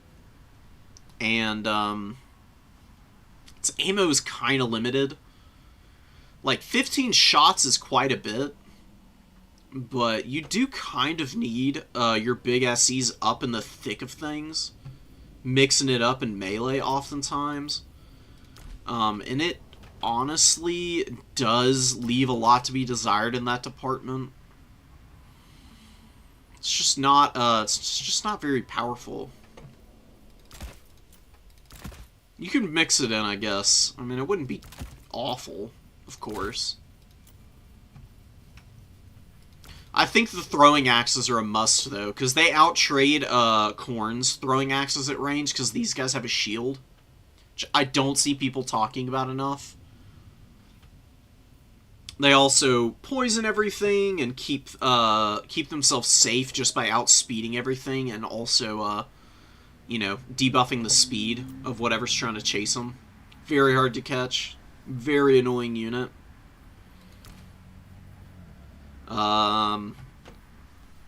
Bile Trolls, probably not very good. There's a little too much fire damage for those guys to do well. I do think Rotting Riders can work. Maybe they're a little vulnerable, though.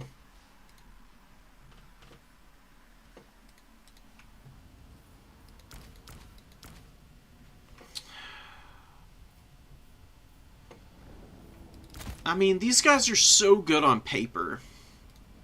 Just over and over again, though, these elite, low model count cavalry oftentimes just fall apart if your opponent focuses them down appropriately. And the fact that these guys don't have a shield to mitigate the Marauder Horseman fire makes them a little too squishy against them for me to feel comfortable bringing them. If you can kill the Khorne Horseman, though, then the Rotting Riders are really nice. It takes the Noxbringer alone a while to do, but with the Marauder Horseman of Nurgle help, they actually might be able to kill the Khorne Horseman and let the Rotting Riders come in early. Furies are good. Plague Toads used to be really strong here. I think they're a lot less effective now. You can probably bring some Plague Ogres or something. I think Plague Ogres are strong. Exalted Bloodletters in theory are good, but in practicality I don't think they are. Pesties trade into Khorne Gores pretty decently now that I'm thinking about it. That could be a good use of them. I'd leave a Beast of Nurgle off the table. Not a very strong unit. Maybe you can bring 2 Pox Riders for anti-infantry. You got a lot of anti-large here. Not a lot of infantry clear, though. The Pox Riders are underrated. They can definitely get some good damage done. Okay, here we go. Our last round opponent is here. So let's go join their lobby.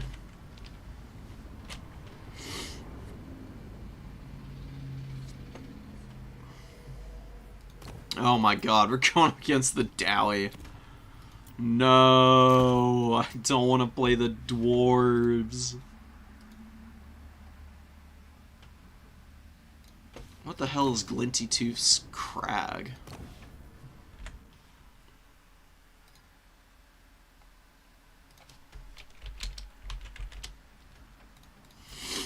Alright, I need to go check a map out. Well, this just looks miserable to play against the Dowie on.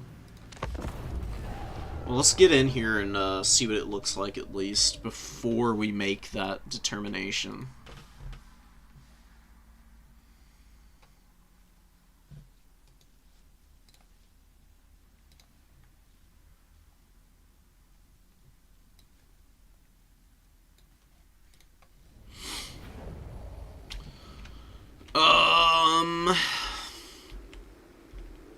Yeah, no way I'm fighting the Dowie on this map. That is not gonna happen. Okay.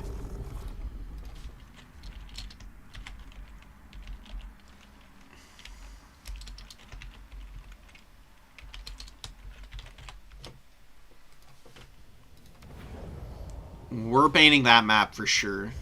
That map looks absolutely hellish.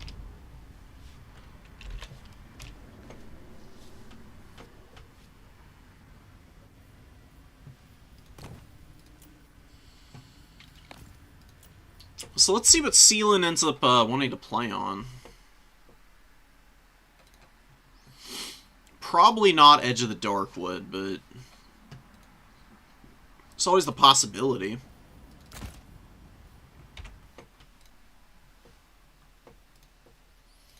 Wow, we're actually going to play Edge of the Darkwood. What?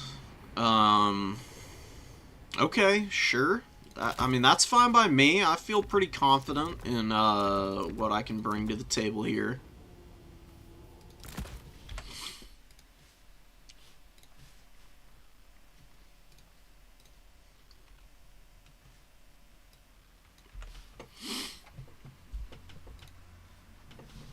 So, switch y'all away for a minute. Let me update this so that y'all can see what the deal is for the standings right now. I don't know if we've got a chance at top 4, honestly. Losing our round 1, even though it was to Oishi, I think really hurt us in the long run because our other opponents have really not been doing well. They have not gotten us any points, hardly. Which stings. Really, really stings.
This may be a little too much fluffing about here.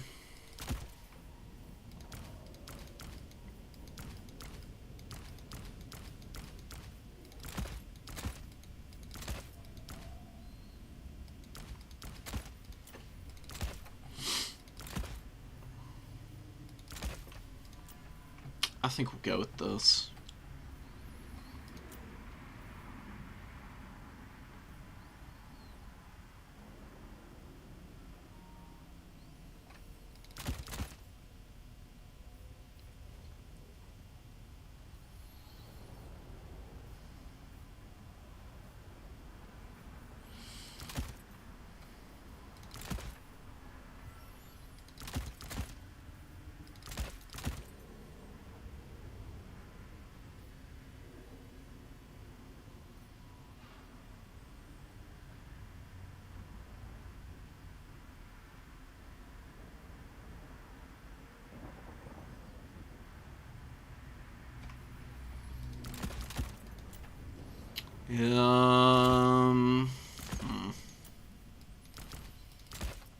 Okay, yeah, I actually do think I want one of these guys. Let's get rid of that.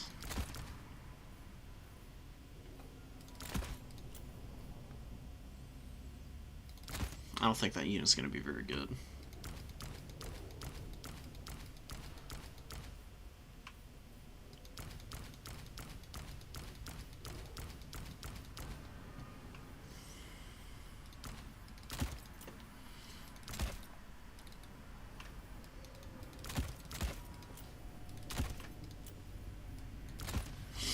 Alright, sure.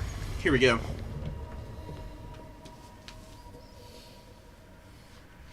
This is looking a little, there's some risks with the build that I brought. But, we'll manage no matter what, I think. This map is not great for the Thunder Barge. It is a little too big. Thunder Barge also just gives up way too much initiative on the ground. And Khorne can just run over all the Dowie units, usually before the Thunder Barge can get enough value to take you off the field. So we're gonna hope to God that we're actually able to follow through on that.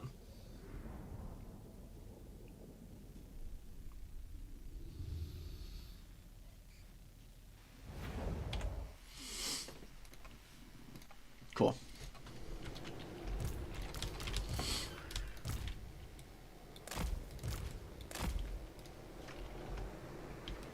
It's a pretty small dwarf army.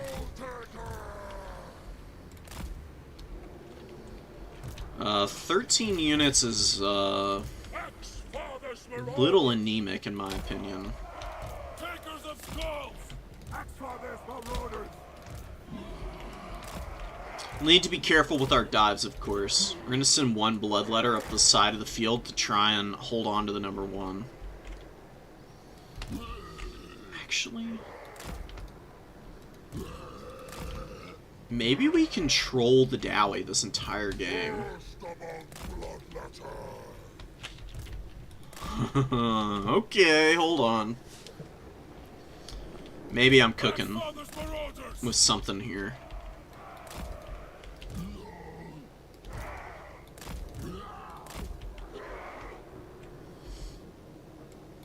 Brothers in bloodletting!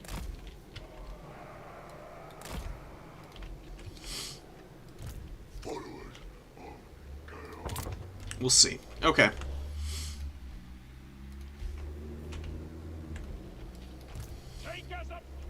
We're going to take this point early. I'm going to get all these guys to number 3. These guys are all going to push up into the woods, and we're either going to hold the number 1, or we're going to jump on the number 2. And another thing you can do on this map, it's pretty underrated, is push all the way up through the forest here and get up in your opponent's backfield. Especially against the Dowie, who are really slow. They're going to have, like, missiles and shit that we need to be careful of. That might honestly not be a terrible idea.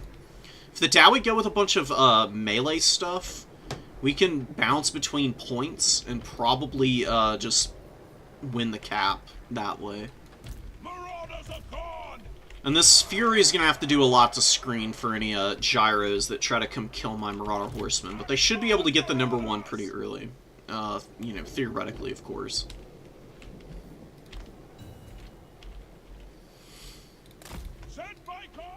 So we got Belagar and some dudes.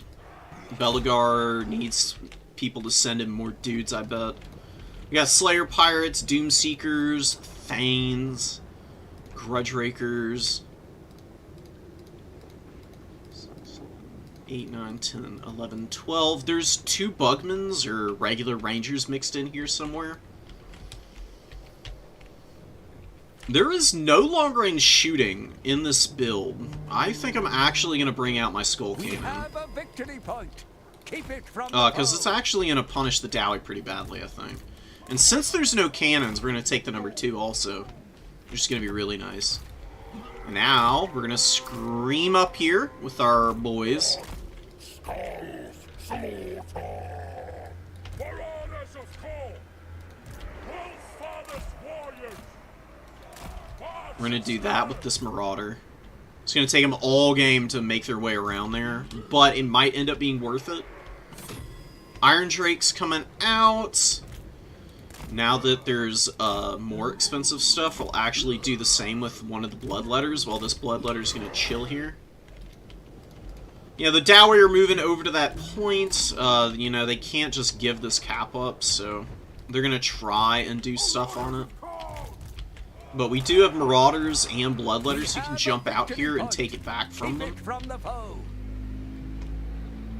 In fact,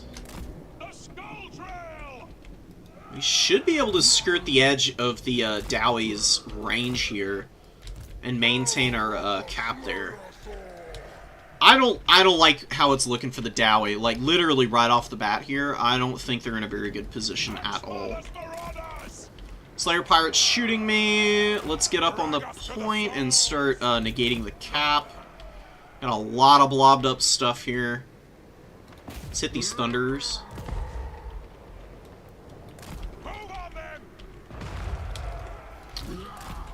Damn cannons, dude. All the time.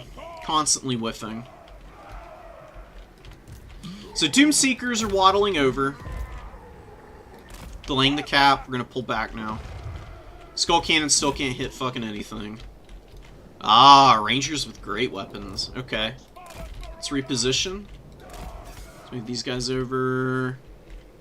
What do I want up in the middle? I can do this, and let's send these guys here. This Bloodletter can actually come to the middle objective, and there's nothing to stop us from actually running over all these Dowie warriors right now. It's going to be very hilarious. Slayer Pirates, a little bit of damage on them. Nothing crazy. Let's ping these Doom Seekers now.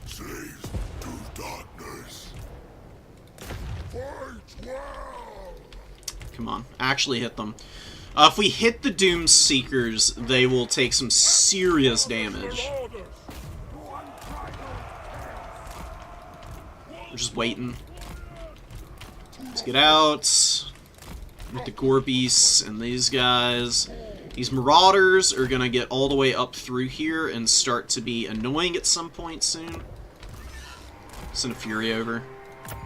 And then we get another Bloodletter, I think.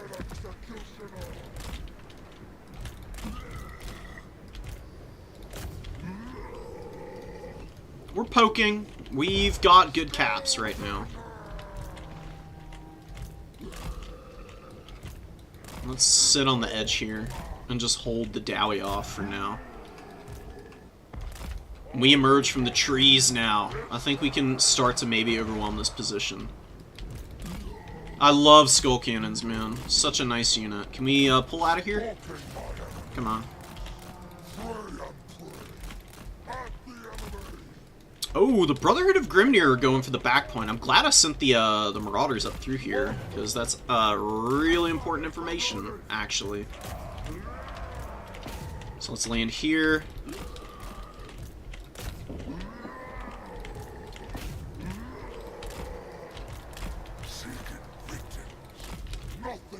Let's fly over the top. Let's get these guys in. Oh, look at all the Rangers there. Let's pull out. Wolf-Father's warriors! Give us carnage! We bring ruin! Let's land on these guys. Let's get side charges. We can actually isolate old Belagar here. Hey, Belly, you're in the wrong neighborhood, pal. You do not want to be here for the heat. That's just more Doom Seekers. We are really screwing up the Dowie's plans right now. They're not having a very good time currently. Just a little too slow on the draw for the Dowie here. They're gonna really, they're gonna lose a lot of momentum from here on out, I think.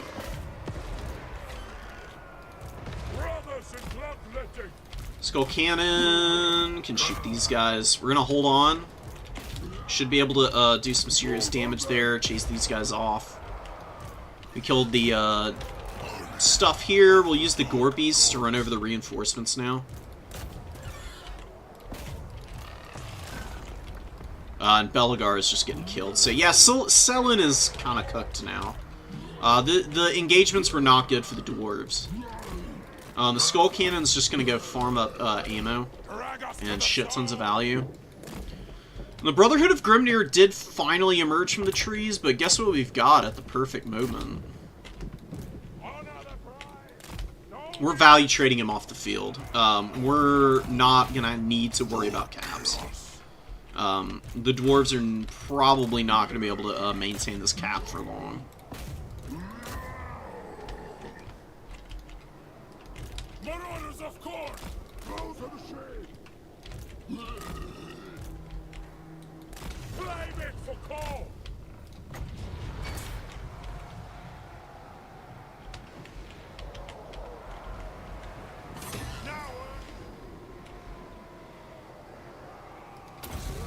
We're actually just going to drop this here and see what happens. We get on top of those guys. We win in the middle. Like, the entire Dowie army is routing now. So we can start unblobbing all of these infantry. No reason to keep them all locked in here like this. We'll chase this Thane down. We'll kill Belagar here. We got middle objective back. The Doom Seekers, yeah, they're fairly healthy. Overrunning the middle. Let's pull the Flesh Hounds back. They've done some good damage. I kind of forgot about them though. I was a little bit dunderheaded on my part. They should be able to get some good cycle charges though. And we do have the point actually, which is really slick. Okay. Unending glory is yours. Fingers crossed that we end up in the top 4 somehow. The Skull Cannon actually hit shots there and got me some pretty good value with its shooting, which is really nice. Doom Seekers were kind of bad. Thanes don't really provide any value. Skull Taker ran over Belly. Bloodletters did good. Gorby's Chariot I could have microed a little bit better. But we dived with our Furies on the right targets. Even though they didn't get tremendous value, it gave us time to clean up the main Dowie infantry corps on the middle objective.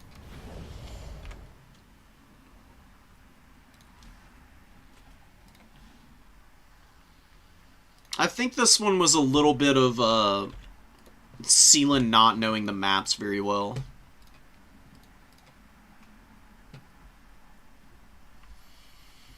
Never underestimate the importance of what map you're playing on,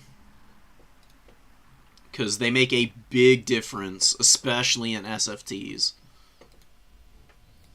Like, if I'd had to play on Glinty Toofs against the Dowie, I would have had a really miserable time.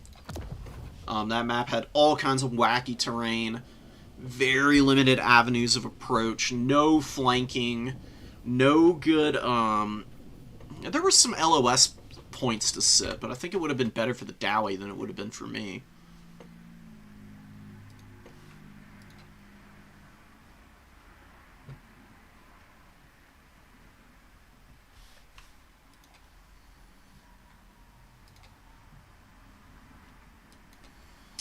I don't think we get in, though. Damn. I think we're just going to end up missing out here. Anticity sweeping with the vampire counts is pretty cool. Abdel and Jack played Abdel 1, which messes with my odds of getting in. He was right there next to me.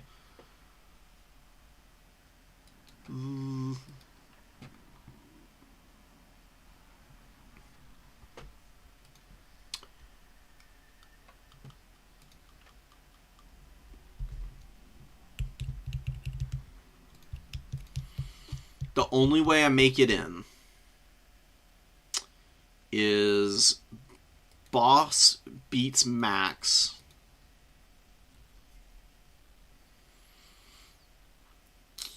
And damn, Wish lost. Oh, that's so brutal. Leggett needs to get a win. And Oishi needs to beat Hitman Hippo. And then maybe I can get into the top 4. But as it stands right now, I'll flip y'all over and show it off. I'm right here. Well outside of the top 4 right now. There's plenty of games to go, but my odds of getting in are pretty slim, I think. Slim to non-existent, in fact.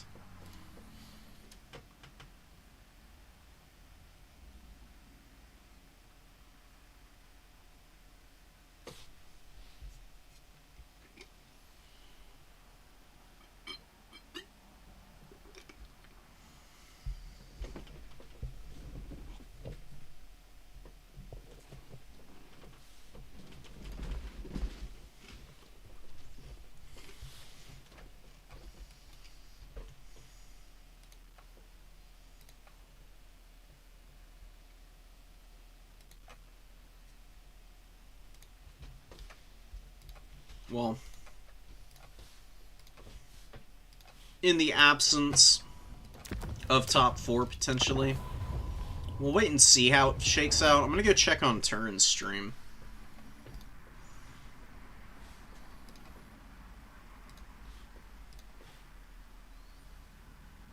And see what's going on there.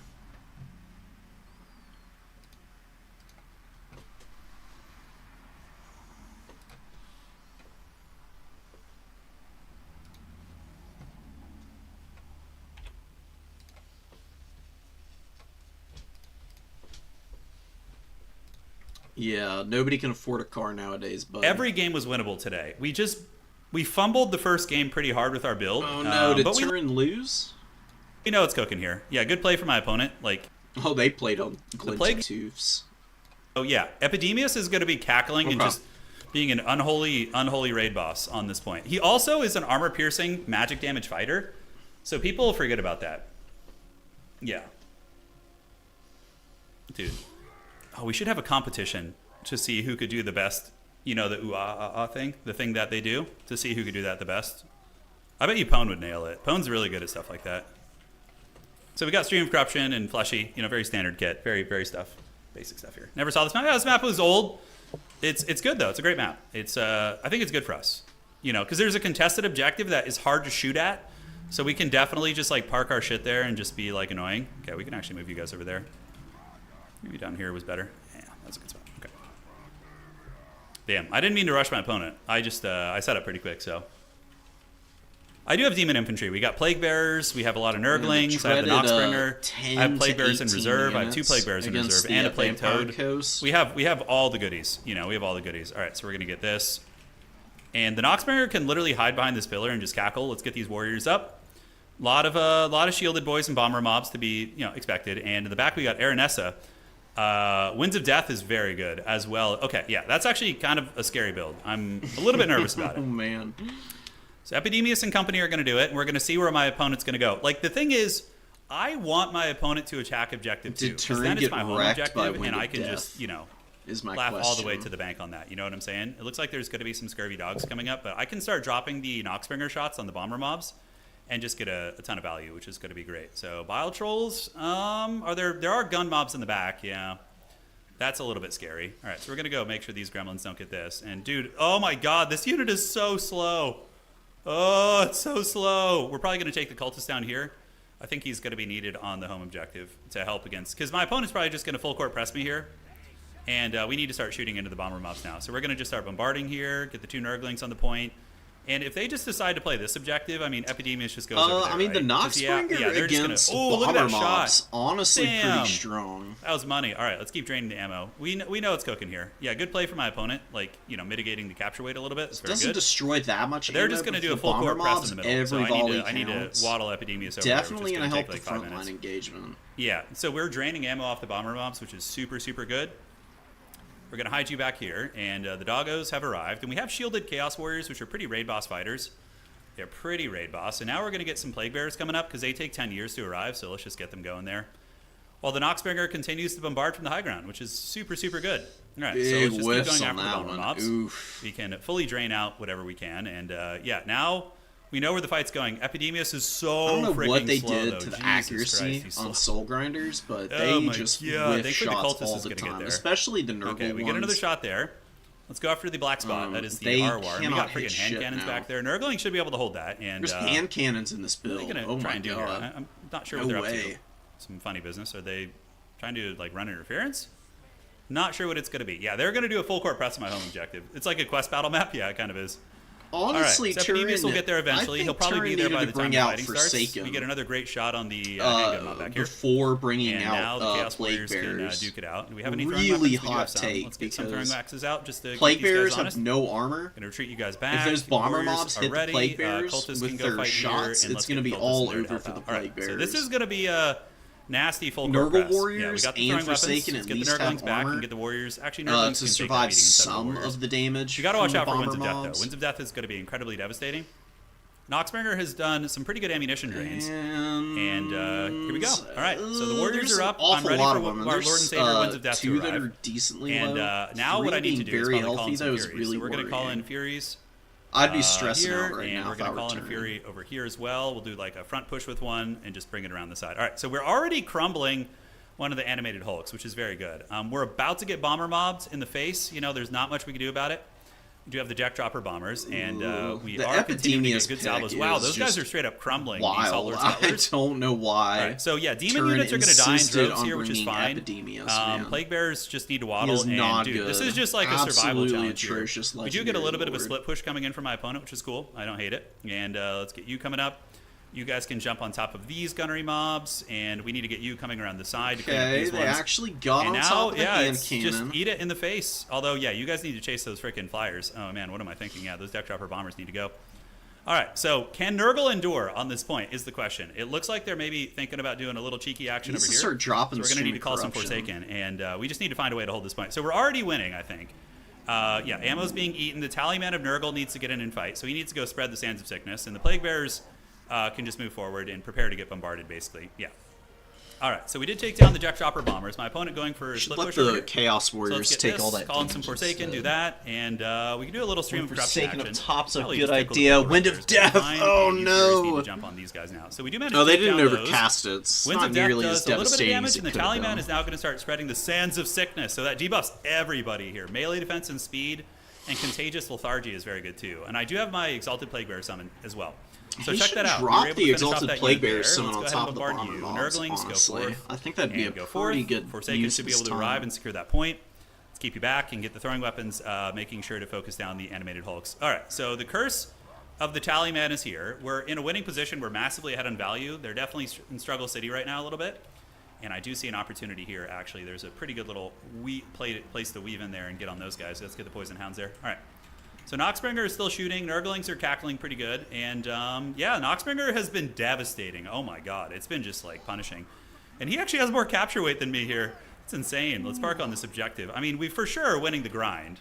It's just a matter of time. We need to get the infantry up there. Poison Hounds have gotten on you.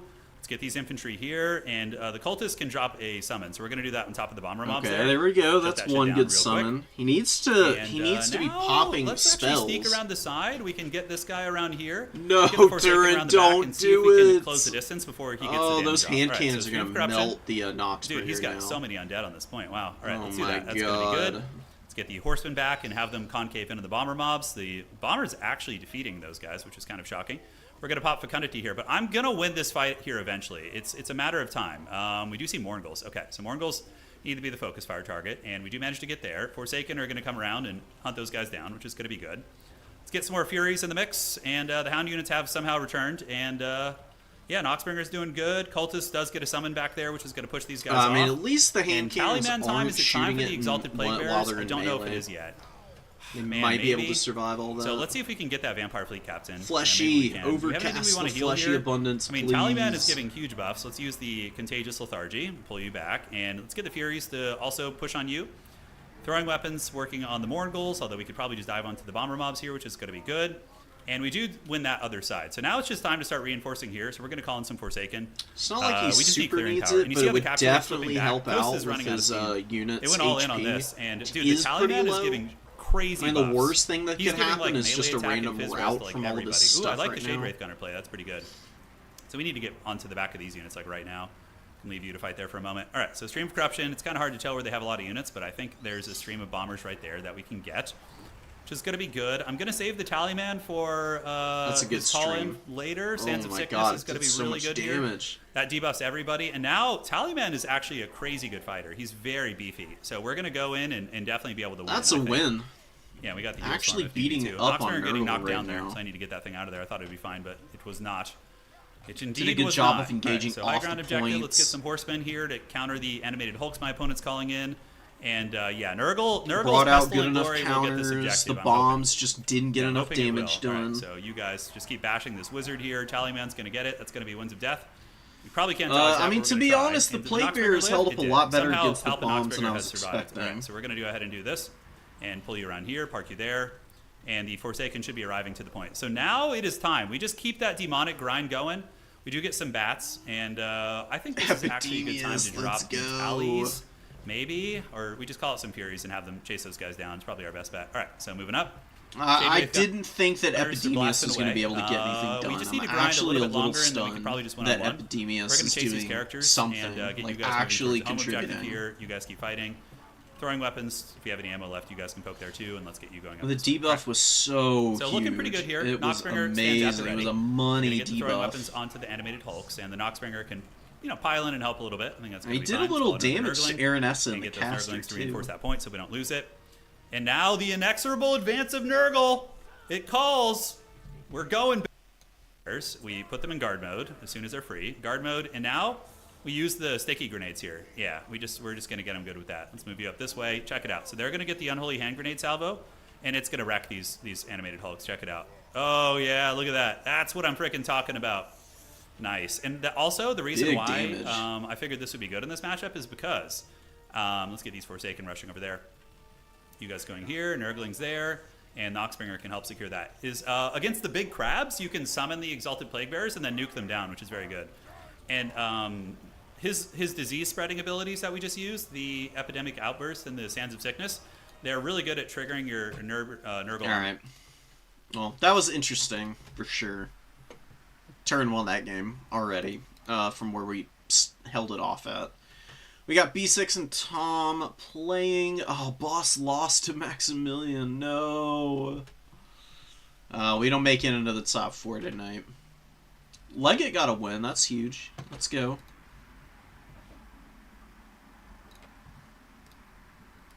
But I think our turning run ends at 3-1, unfortunately. We just don't have the points. Turin is actually above us on the opponent points. Damn, dude. Oh, that's so sad. So Hippo Intensity, and Harrison, all undefeated. Oishi, Abdel, Max, Martin, Turin, and I all had 3 wins. Oishi gonna be the 3-win player that ends up in the top 4. Which I don't mind. I'm glad I could at least contribute points. So the one person who did beat me can at least get into the top 4. Mega cope, but it's, it's what we gotta live on right now. Living off pure copium currently.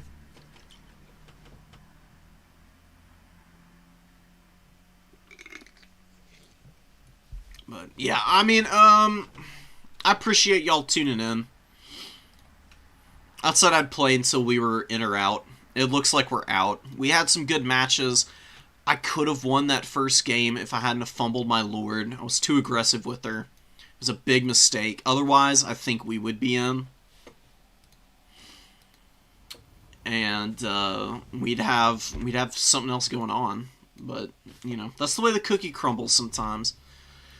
I did enjoy the map bans. It's been a while since anybody's done that for the SFTs. I think I might start doing that again. It's just a good idea. It's worthwhile in my opinion. Makes it a little bit less random and as much of a roulette wheel. So I'll look into that tomorrow. I'll be doing a stream at some point, either, you know, probably later in the evening, I'm going to be honest. It'll probably be campaign, but maybe there's another tournament going on tomorrow night, and I'll have time to get in on that. But until then, thanks for tuning in, guys. I appreciate it, and I'll catch y'all on the next one. Peace.